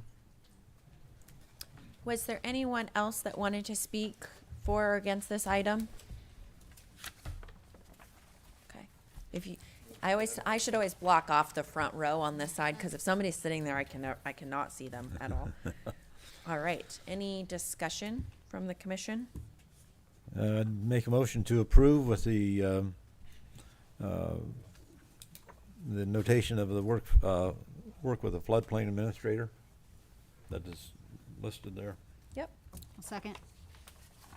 All right. We have a motion and a second. Any other discussions? Hearing none. Jacob, when you're ready. Mayor Marin, Aye. Mr. Martin, Aye. Mr. Trombley, Aye. Ms. Schroeder, Aye. Mr. Klinger. Aye. All right, very good. So moving to item number 6, application for conditional use CU-08-2024 filed by the City Mission of Findlay for an emergency shelter for women and children to be located at 1918 North Main Street. CPC staff comments. So this request is located on the east side of North Main Street between Leicester Avenue and Rector Avenue. It is surrounded by a neighborhood of R3 small lot residential. This location is not located within a 100-year floodplain, and the City of Findlay land use plan designates the parcel as single-family small lot. Parcel history: the site is currently vacant. The building is vacant after the City Mission acquired the site from the Family Resource Center in early 2024. The applicant has indicated they intend to renovate the space into an emergency shelter for women and children.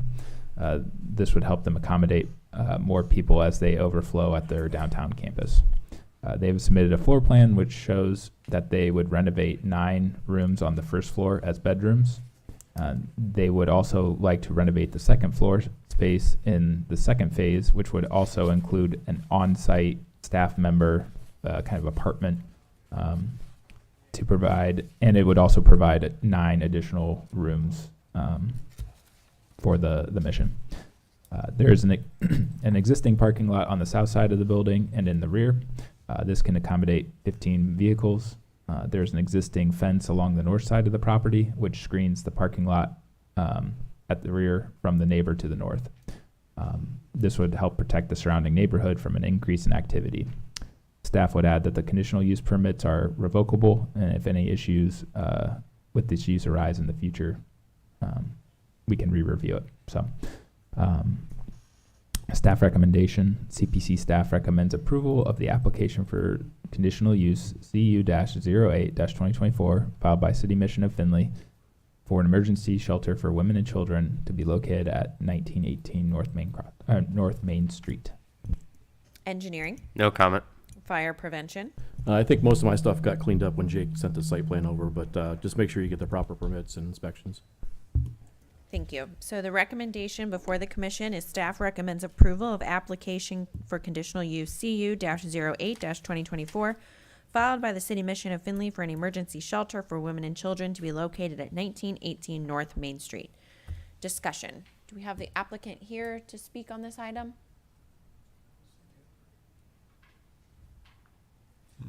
Was there anyone that wanted to speak for or against this item?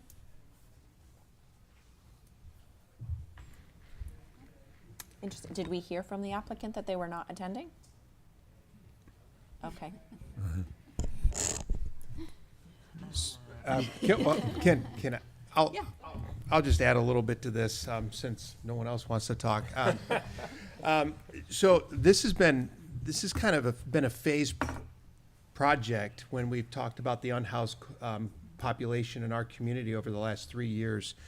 When the mayor charged myself and Catherine, the director at the mission, on addressing that population. And without getting into a lot of detail, one of the things that we talked about, one of the things that we needed to focus on was capacity at the current mission to handle the low barrier population that were really on the streets. And that location makes sense for that type of shelter, but there was a population that was in the mission that were ready to transition into independent living. And that focused group, really, we found out, were women and children, families that were, again, working, living at the mission, kids are going to school, and they're ready to transition to independent living. And that is where we found the capacity, where we basically moved them into an area like this where it makes sense for families, and it created a capacity. It's going to create capacity at the mission for that low barrier unhoused population. So again, that's a lot of detail of the why behind what's going on here, but I think this is a vision that's happened, and Catherine and her team's really taken an opportunity. But that's not new for this location, because FRC, had this, and we're working with individuals that needed that type of treatment as well. So this is a great opportunity. I think it's a well use for this property, and I hope it's successful. Do you know if there will be much renovation done to this to make it accommodate the needs? They said that a floor plan was submitted, but I didn't see any. Yeah, because that's not typically a requirement of a Right. conditional use. I think that there is going to be some renovations completed. However, it is pretty set up for communal housing. I think some of the spaces had been converted into like office environments, and those were going to be changed back into bedrooms. And I think some of the kitchens were going to be improved, different things like that. And But Dan, no exterior additions or anything like no. that? No. So the floor plan, just to kind of go over it real quick. This building is kind of their office space. This white roof section is where the bedrooms will be converted. So there's, I believe, 5 on the north side and maybe 4 on the south side. There's like a kitchen area in this corner for them to use. So. Is there going to be a full-time staff there? Do you know?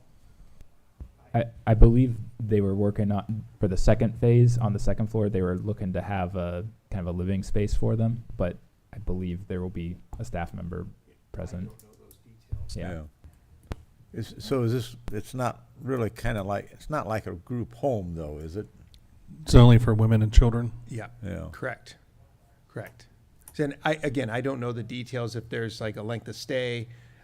It's transitioning to independent, so they're working with other agencies in the community to find apartments or housing or whatever that looks like, based on what the supply is in our community. So Yeah, it's my understanding that there will be a staff member living on site, or at least there the majority of hours, and it would be getting you out of the shelter, getting you more stable, working with you to kind of build your financial capacity, then helping them find a new environment to get independent.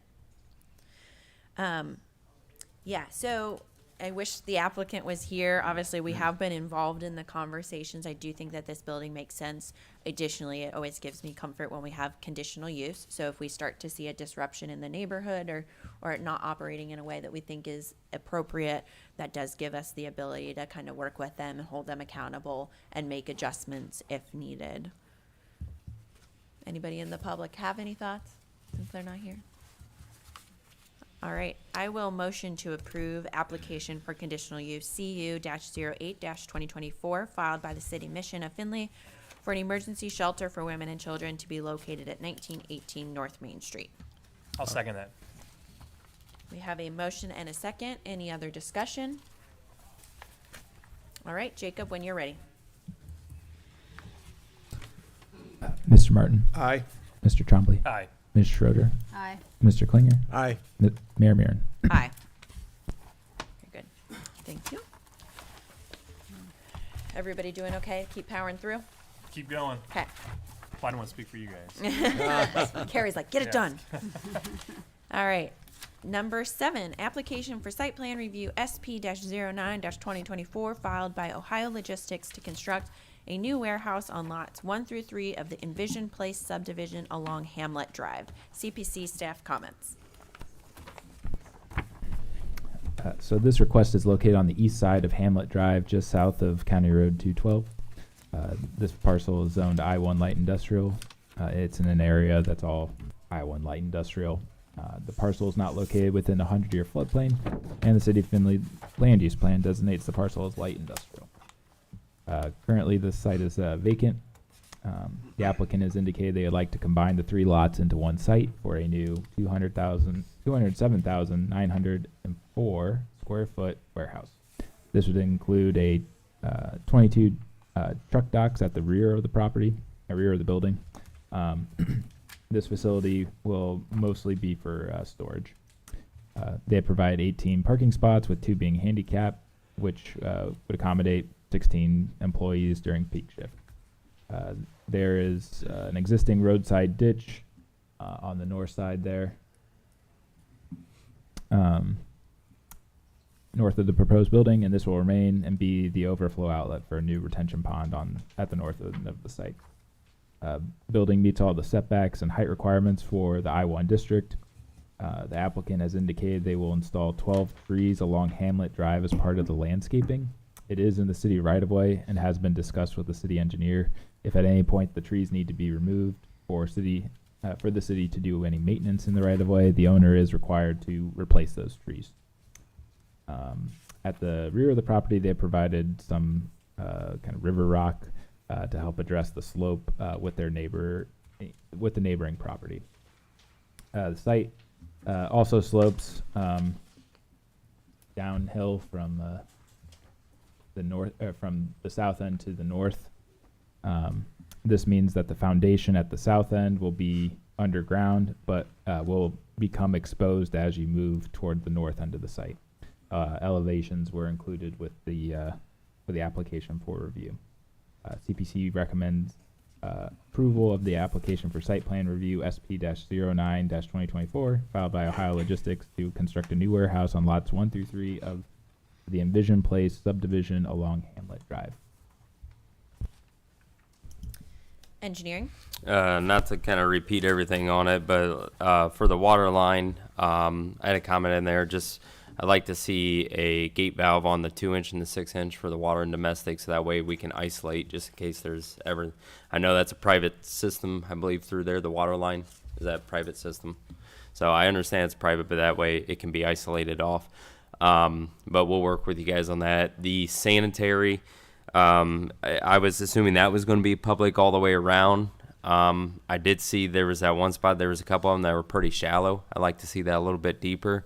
It looks like we could push a little bit deeper towards the downstream end of that. Don't need too much, but it was only about 2 foot of cover, which is pretty bare. I know you got that working there. And then I'll work with you on the type of manholes. I think we called out cone sections, and with that being that shallow, it'd be tough to get that. So we'll work with you on that kind of stuff, if it ultimately has to be that. But otherwise, I'm good with the site. Fire prevention? Permits and stuff for inspections for construction. Thank you. So the recommendation before the commission, staff recommends approval of application for site plan review SP-09-2024 filed by Ohio Logistics to construct a new warehouse on lots 1 through 3 of the Envision Place subdivision along Hamlet Drive.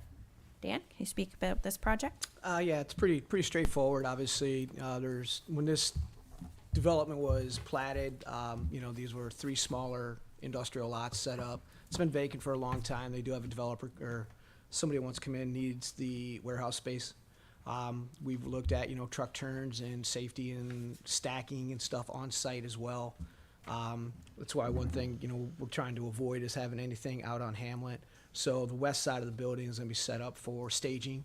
So again, during a peak time, they have a bunch of trucks over here. They can stage here, come back around. These are angled docks due to the site being narrowed. Water, sewer, not an issue. Retention pond up front. The grade differential, there's about 5 to 6 foot of fall across the property. And when you have that long of a building, yes, you're gonna have some exposure.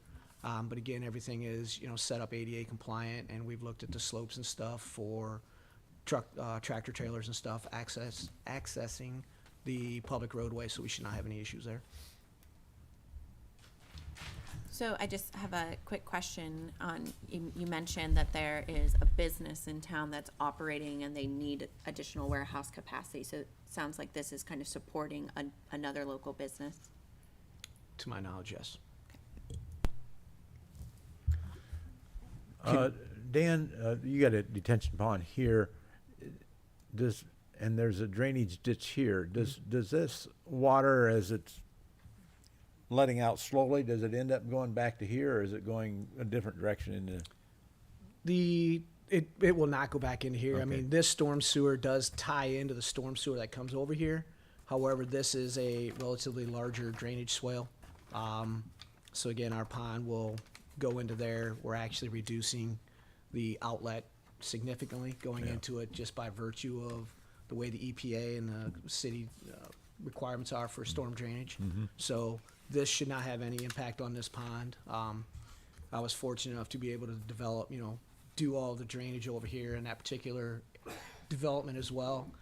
There should not be any negative impact from either development on either site. Okay. And you had river rock or something along here, the whole property line, I think. What's the difference in the elevation there? It starts out about 3 foot down here.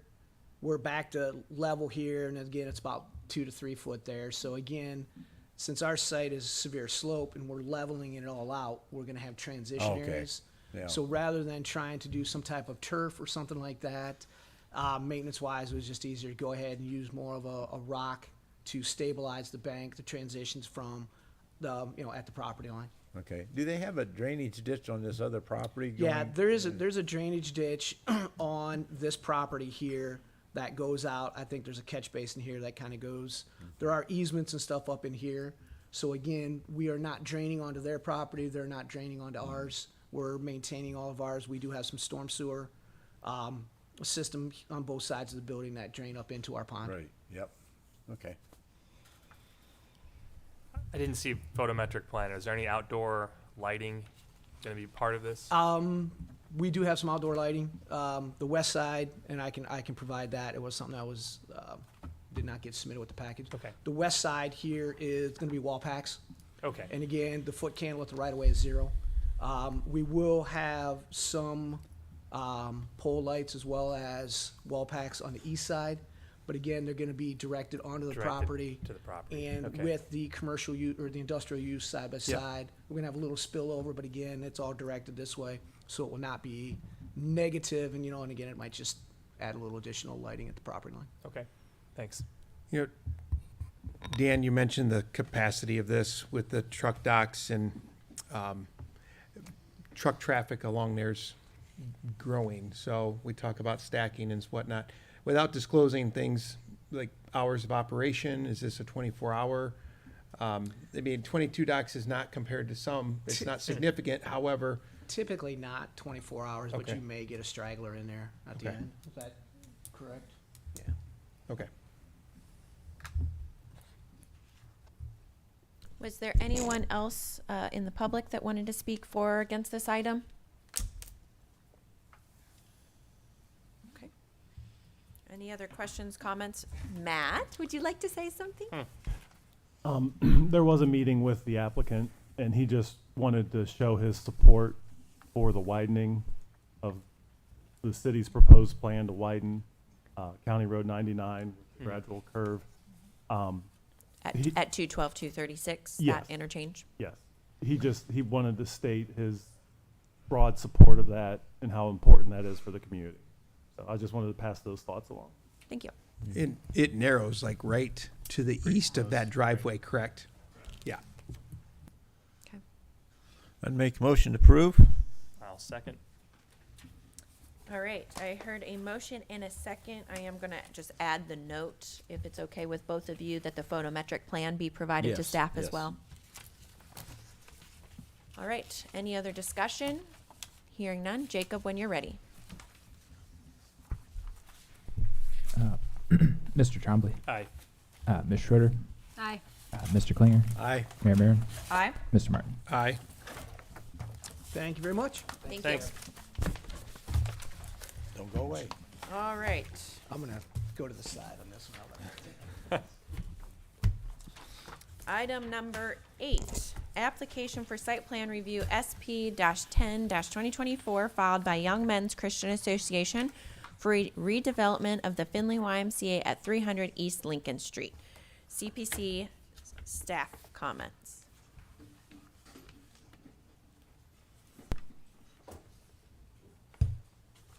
Sorry, I was letting Matt drive over to it real quick. So this request is located at the northeast corner of the YMCA campus. It's at the intersection of Hardin Street and Grand Avenue. It is zone C3 downtown commercial and is in an area that's a mix of C3 downtown commercial, R3 small lot residential, and M2 multifamily high density. It is not located within the 100-year floodplain. Partial history, this site is currently vacant after the YMCA acquired the site and removed the existing structures. Staff analysis, the applicant indicated that this is the first phase of a multi-phase development to redevelop the YMCA campus. This phase would see the completion of a new early learning center. This would include new parking area with a temporary curb cut on East Hardin Street. There is currently a curb cut that is abutting the church parking lot, and this would be widened to provide easier turn access into the parking area. The C3 district does not have any setback requirements, so no front or side yard is required. There is a requirement that the building be at least a minimum of 60 feet of the lot width, which the project will be able to meet that after the completion of the second phase. Applicant has provided adequate landscaping to meet the C3 parking standards, parking lot screening standards. The parking lot is screened by a combination of street trees and a line of shrubs at the north end of the parking lot. Applicant has also submitted elevations for a new structure. It uses a variety of materials and provides both vertical and horizontal articulation.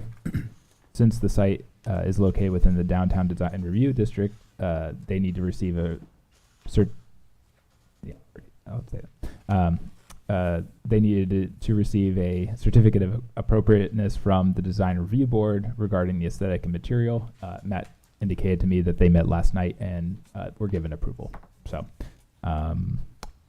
let me revise my recommendation to say CPC staff recommends approval of the application for site plan review SP-10-2024 filed by the Young Men's Christian Association for the redevelopment of the Findlay YMCA at 300 East Lincoln Street with no condition. Engineering. So like Jacob said, that driveway, we worked with the applicant to ensure that we could utilize existing curb cuts that were within the area, and that way it could line up where an existing alley was, so that way, it's nothing new to the neighborhood or anything like that, and cut down on collisions or anything like that. One of the biggest things with this site, I'm currently working with Dan on the drainage because this is such a large site. This is going to have a lot more impervious area to it and stuff. We can't just send it all to one sewer. So we're working on splitting it up between 3 different areas. And Dan, I don't want to speak for you, so if I say something wrong, please jump in. But we had our sewer crews go out, and we're actually evaluating all the sewers on East Street, Hardin Street, Grand Avenue, and then also Lincoln. One of the problems is Lincoln's only a 12-inch line, so you can't send too much to that without surcharging that line. We have bigger lines within Hardin and Grand and then also East Street, but the same thing with that, we want to make sure we're not sending too much water to those where then we're surcharging the system on down. So we're looking at the condition of that. We're seeing the capacity of that on that. So we're working with the consultant on that. So that's why you didn't really see any comments or anything like that. But we want to make sure when we split this up and when they do this phase one, it's going to be for the whole site, or we know what the whole site's going to look like as part of phase one. It may not do the whole thing at that time, but we know what that whole site's going to look like. So working with them on that. Had the comment in there, and I think it was just a layer was turned off. I didn't see any water or sewer utilities on that. So as I'm working through the stormwater stuff, we'll finalize the water and sewer on that. And then the last comment I would have is this sidewalk that's coming down Grand Avenue is in phase two. Is that planned to go all the way down to Lincoln, or because right now it looks like it's kind of stopping up in this area? Just wasn't sure. I couldn't remember what the phase two looked like in that area, but really it is. Okay. So that's really my comments, but I'll continue working with consultants on utilities. Thank you. Fire prevention. We just want to make sure they get permits for construction and inspections during the process. Thank you. So the recommendation before the commission is staff recommends approval of application for site plan review SP-10-2024 filed by Young Men's Christian Association for redevelopment of the Findlay YMCA at 300 East Lincoln Street, period.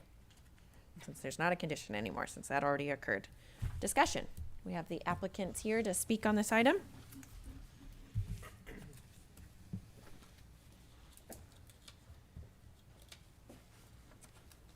Brett Geese with RCM Architects. Thank you for your review of this project this morning. We feel this is a great addition to the neighborhood and the city, and we look forward to a successful completion of this. To kind of talk about the vehicular access along Hardin Street, working with Jeremy in the engineer's office, we are proposing a phased approach to this. So as he previously mentioned, that's an existing curb cut for the alley that has been vacated years ago between the adjacent church and the YMCA property itself. So we intend to widen that out for two-way traffic during this phase of the development. And then after the YMCA proper is developed to the south and its parking lot is fully developed, we intend to close that curb cut along Hardin Street and have all vehicular access from Lincoln and East Street. Okay.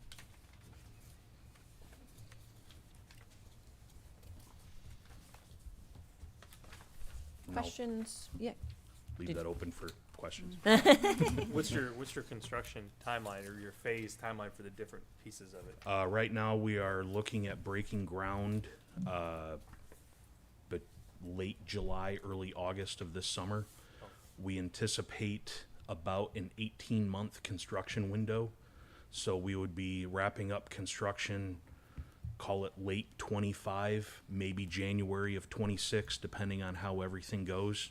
And we intend to use that time over the next 18 months while it's in construction to continue refining our drawings for the YMCA itself.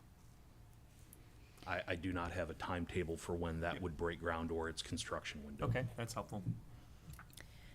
One kind of just, it is not a requirement, it's just a thought kind of, with this building, obviously the residential neighborhood around it is more older homes. With the landscaping that's being added along that sidewalk and in that area, if there are street lights that are also in that area, I think it would be nice that would maybe have to be relocated or anything like that. I think it would be nice to consider and work with the city on maybe making them more of like the downtown lights that we have to kind of just, I think that would be a really nice aesthetic in that area and kind of help with some of the juxtaposition of the more modern building with the more historical neighborhood. We have reached out to our neighbors to the east, to the west, being Marathon, and we are currently studying the fixtures that they provided on their campus to kind of blend that into our campus and bring that down Lincoln. Very nice. Or Okay. I'm sorry, Hardin Street. Okay, very nice. Thank you. Your bus drop-off here, is that something that will remain after the rest of the project is completed? It is. That was our methodology of separating parents and the drop-off and pickup from the buses itself. The why, and I'm assuming this is a greater state of Ohio policy, with the children that come in via their parents' personal vehicles, the parents have to physically park, get out of the car, and walk the students in. So because of that methodology of getting kids in and out of the building, a fire lane, a drop-off lane didn't make a lot of sense. It took up a lot of space. Having said that, they do have, I think it's somewhere around 12 to 15 buses that are intermixed throughout the day, between city school buses and HATS buses that show up at different intervals to either drop off or pick up kids for their before school or after school programs. That bus drop-off lane is shown to accommodate the length of about 2 full-size city buses, and we purposely pushed it down towards the intersection of Grand Avenue so that it was more adjacent to the apartment buildings to the north, as opposed to the permanent residences to, further west in the neighborhood. What's the capacity, the total capacity of the center? We have the owner's reps here with us as well. Perfect. And if you can, please introduce yourself. I'm Carrie Redmond. I work for the YMCA. Our capacity is 320 children. That's our goal, with best Okay. practices around 280, 286. Yeah. So during that phase 1 where the access is off of Hardin Street, I mean, how many, 280 kids, how many of them are being dropped off and how many of them are arriving from buses or other locations? That's a very good question. I would think that a quarter or less of our students are school agers who would be coming on the buses. Okay. So percentage-wise, about 25% of them would be going on the bus route, when the rest would all be coming in the front. Yeah. That is a current challenge in our current building because they all come from the same spot. Right. And it can be a safety concern, not just a concern of everyone using the same space. It's also a safety concern. So having them separated is a better option. So is this going to be in addition to the current center, or is the current center going to move over here? This is going to be our new space. This will be the full one. Okay. Correct. So you're just relocating the traffic across the street rather than doubling the amount of traffic kind of coming into that area. Correct. Creating Okay. a new space. Yep. That's helpful. Thank you. Welcome. Is there anyone here from the public that wanted to speak for or against this item? Yep, if you can come on up and please introduce yourself.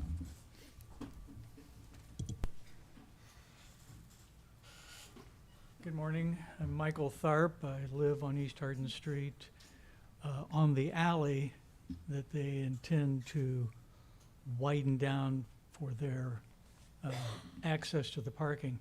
I've met with the YMCA and a design team in the past as a representative of the neighborhood. You know, our interests are always in the same 3 things: sewage, water runoff in the storm sewers, and traffic. I haven't really seen anything in this presentation about how the storm water will be dealt with. At one point in our meetings, they suggested there would be a pond somewhere. I don't see that in the site plan. So that's an open issue, because water does come up in bad rain situations. Comes up Grand Street, and as it gets worse, it works its way towards the west. So it's just fairly problematic from a water standpoint. I had, in all my meetings with the YMCA and their design group, care was taken to avoid direct access to the new center through the alley on approaching East Hardin. It's a small alley. It has a relatively blind point four-way stop in the back because there's a brick building right on the corner.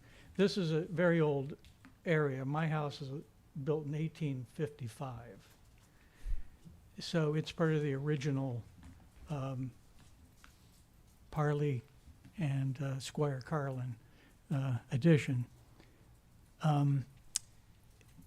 So when in all of our earlier meetings, the access was to avoid, I'm not sure what, we've moved the map again now, so where is is this the East Hardin? That's the alleyway, yeah. Could I see the map that shows just real simplified, the one you had beforehand? And while they're pulling that up, I think, if I am thinking of the one, it's only going to be expanded during construction. Correct, yeah. Yeah, so that's then, what they and then it will promised. be eliminated. Yeah, they promised that's what will happen. So I can kind of speak on that drive too, because originally I think you guys were coming over in here a little bit more. The Yes. problem with that is we don't have any drives within this area. This is a lot of parking on this side. You have an alley here. You have another road access here. When you have kind of drives across from each other, what you want to do is line them up as much as possible, so that way if a car comes up to this point and this point, they're actually visually seeing each other. Mhm. If you put it over here and they start turning this way, and this car, there's another car parked here and they can't really see that, and they're starting to turn this way, this is a possible collision point. So what you want to do is, in like these type situations where there's a lot of traffic I don't want to say a lot of traffic, but there's traffic coming out of here, and this is a kind of another public alleyway, you want to try to keep those across from each other, so that way it cuts down on the collision points. I understand that makes a lot of sense for just, apart from the fact that is a very narrow alley, and it goes between East Hardin and Sandusky Street.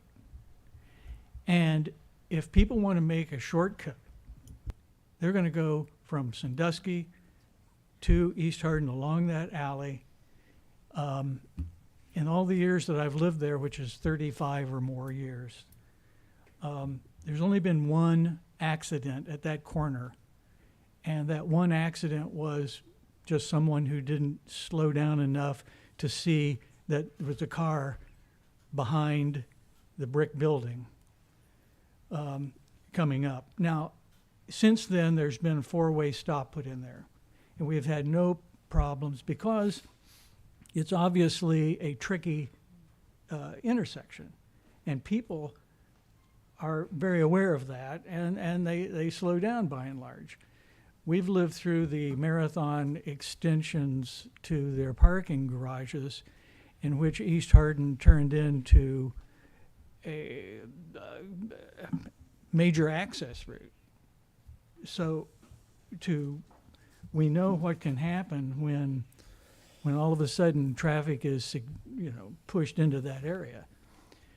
Now, I assume that what you want people to do is to come down East Street, where you've got plenty of stop signs and access to Martin Luther King and all that.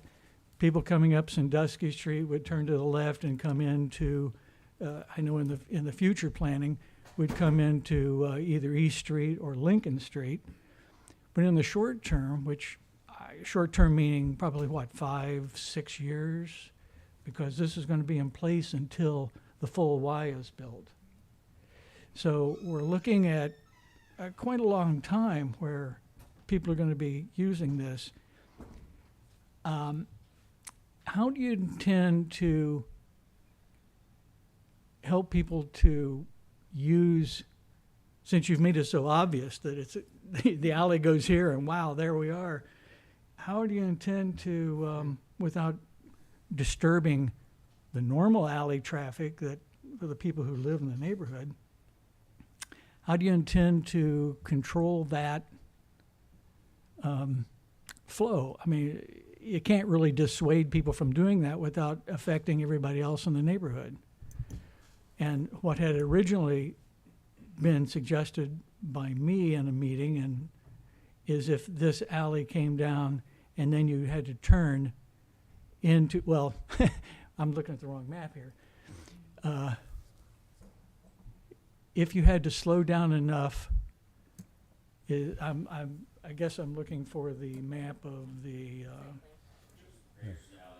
there, that one, yeah. And I understand that that's really convenient. But if people came here, had to turn, slow down to turn, I mean, they have to look before they cross this East Hardin Street anyway. If they were to slow down and then come in here to a place, let's say, where there's a blind, like a tree lawn kind of separator, that would slow them down so that when they came in, now what we don't see here is what's the flow? How do you flow through this without going back the same way you came? Because that alley next to the church is going to be going away. Obviously, the construction is all supposed to be back in here. You have the actual Y still in place. So by looking at this, I see this as this alley and this entrance to East Hardin is the main entrance into this for the next 5 years at least. I wonder if enough care has been given to the traffic flow, which is what our neighborhood is interested in, along with the water and the lighting and the landscaping. We assume that the landscaping will be professional and the city will make sure that the sewer is right and doesn't flood out all of our sewers on East Hardin, since we have apparently a large sewer system, which means this building is probably going to feed our sewer system. Yeah, so I want to kind of address each of your questions. So the first one you brought up was the drainage and storm sewers. So as Engineer Cal mentioned in his comments, part of his report and the work forward will be working with their engineer to make sure that the water is distributed in the surrounding systems, to make sure that there's not a negative impact.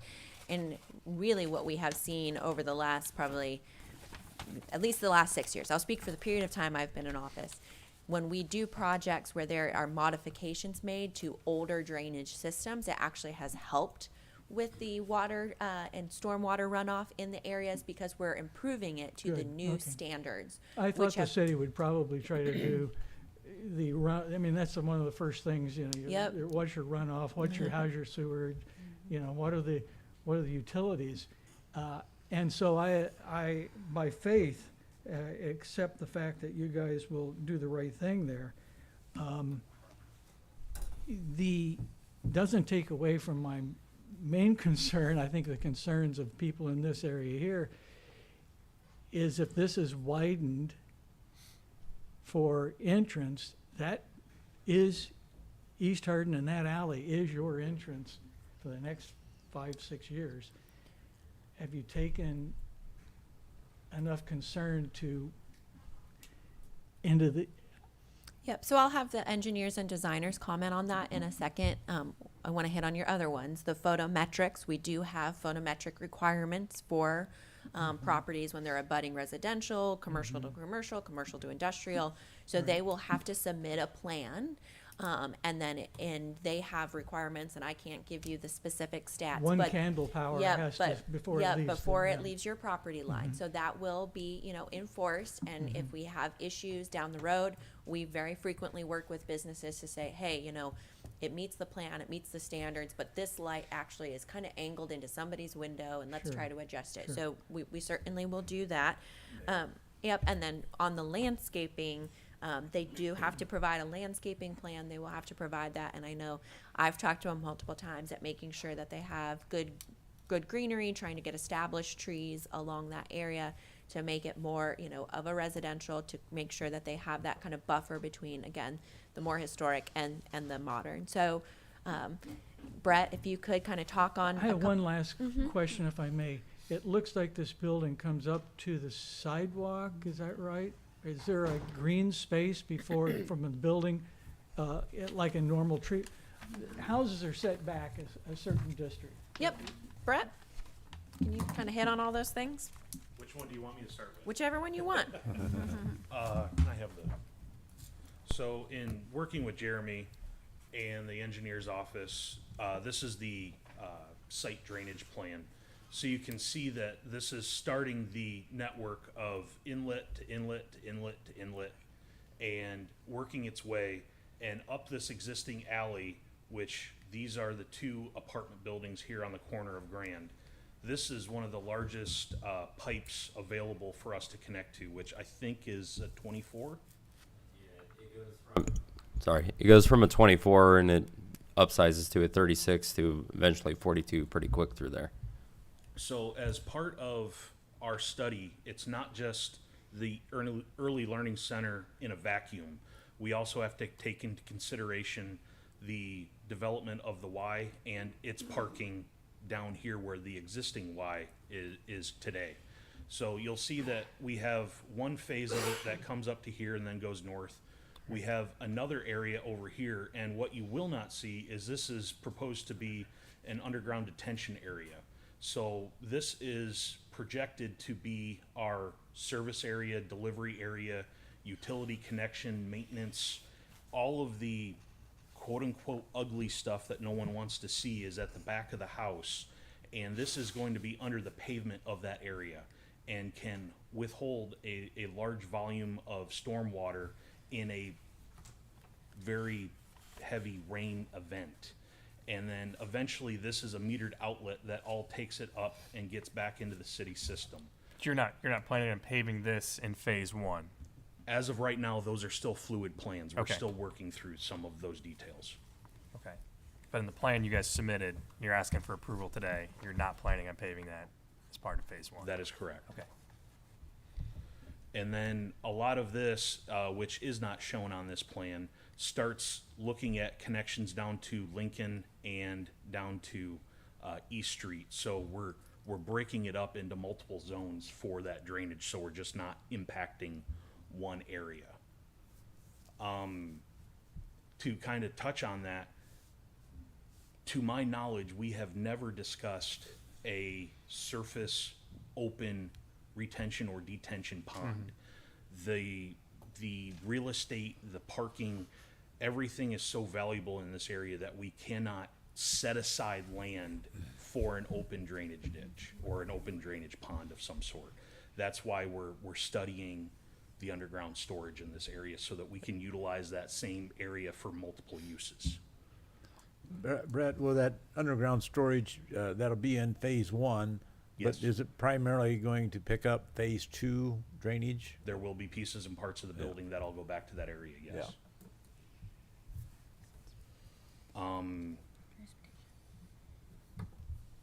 The other topic that Jeremy talked about before was the sidewalk along here.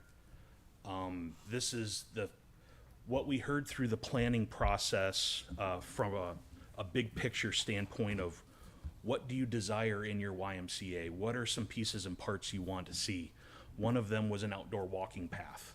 And so we're proposing to incorporate a walking path around the entire block of the YMCA.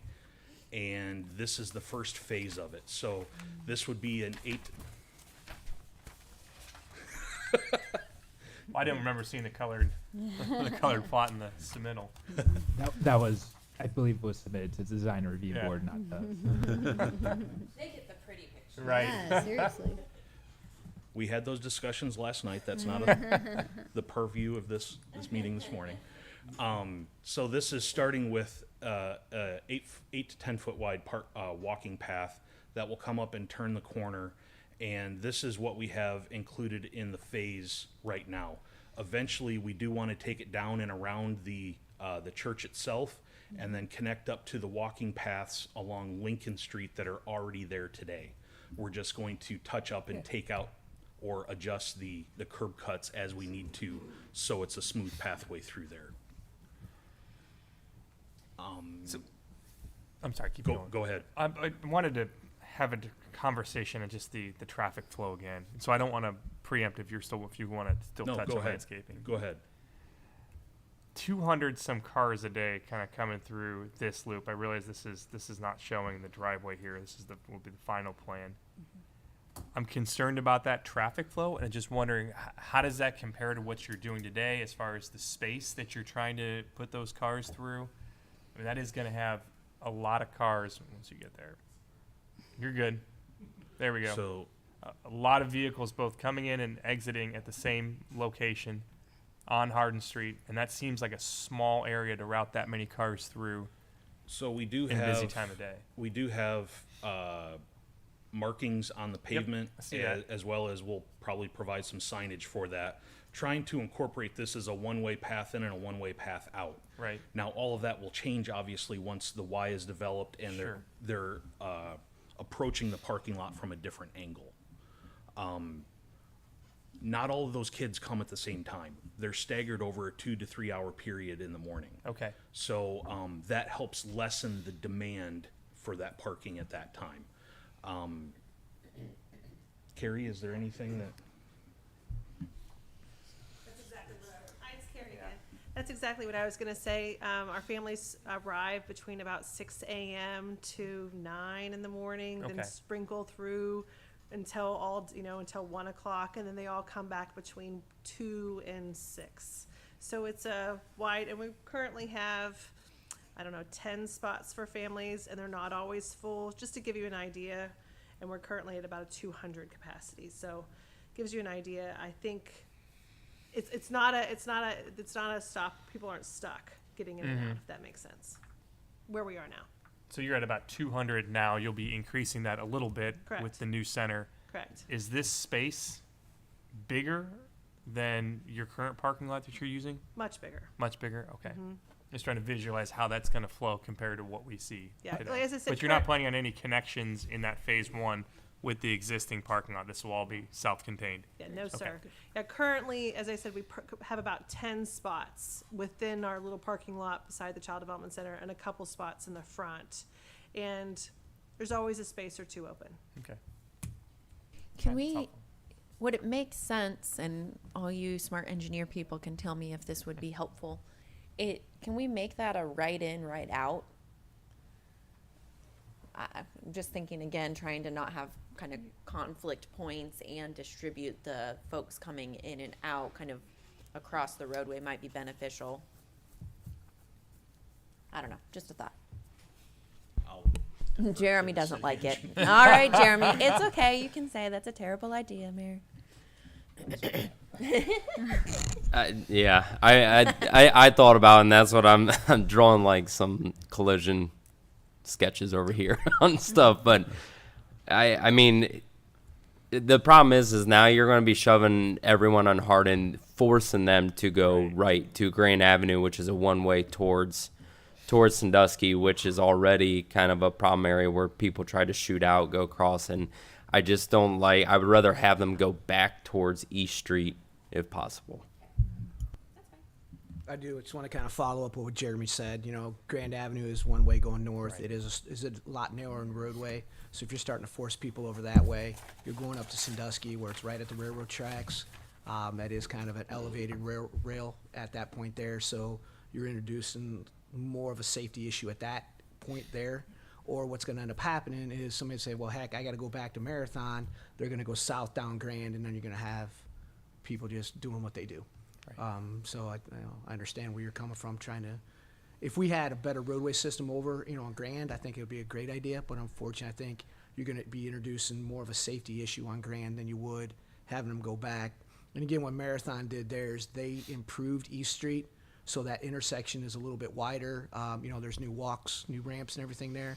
So I think keeping people back on the more improved roadway is going to help with the existing roadway system you already have.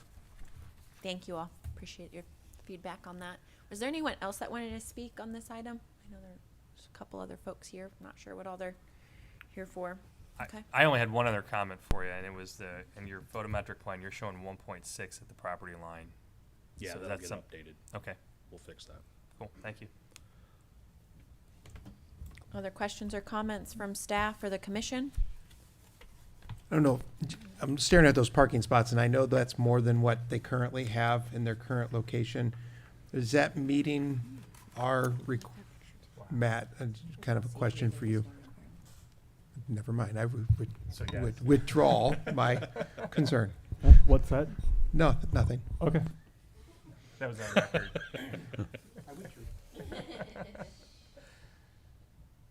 No, I think that, you know, the design works well.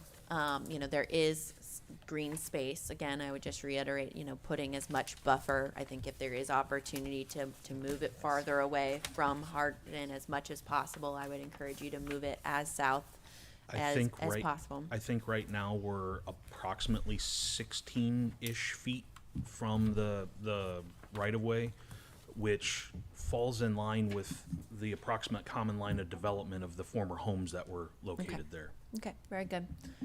Yeah, and you know, on the parking again, yes, it will. One, you're not going to have people utilizing this except for construction for the next 2 years. Then you're going to have, you know, the traffic for the Child Development Center. You guys really like to make me nauseous. I cannot watch these scroll. So I think that it will meet the needs of the area. It does definitely provide more, and I think having the parents and buses separate makes sense. The building looks really nice too. I think it's going to fit in really well with the area. Appreciate This will that. be a nice addition to that area. Thank you. All right, any other questions, comments? Do I have a motion? I'll make a motion to approve the site plan. I'll second. All right, we have a motion and a second. Any other discussion? Jacob, when you're ready. Ms. Schroeder, Aye. Mr. Klinger, I need to abstain. Mayor Marin, Aye. Mr. Martin, Aye. and Mr. Trombley. Aye. And just for note, so that nobody asks why I didn't abstain, I am not on the board of the YMCA. Thank you for your time. Appreciate it. All right, Thanks, man. moving on to our final item, number 8. Yeah, application for site plan review SP-10. That's what I have in my packet. Is that not a thing? The YMCA. Oh, never mind. I just didn't read my notes again. All right, never mind. We're all done. Meeting adjourned. Have a good day. Good, because I'm hungry and my food hopefully will arrive soon.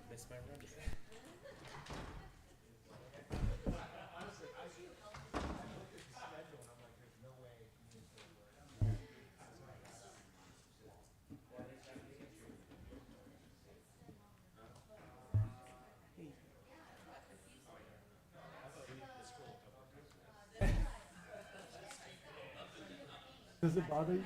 It doesn't bother me. Okay, yeah. But I can see where like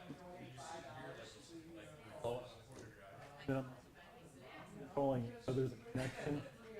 it's like when you're strolling for TV shows. It goes so fast, but I'm like, I'm reading this. Yeah. I know.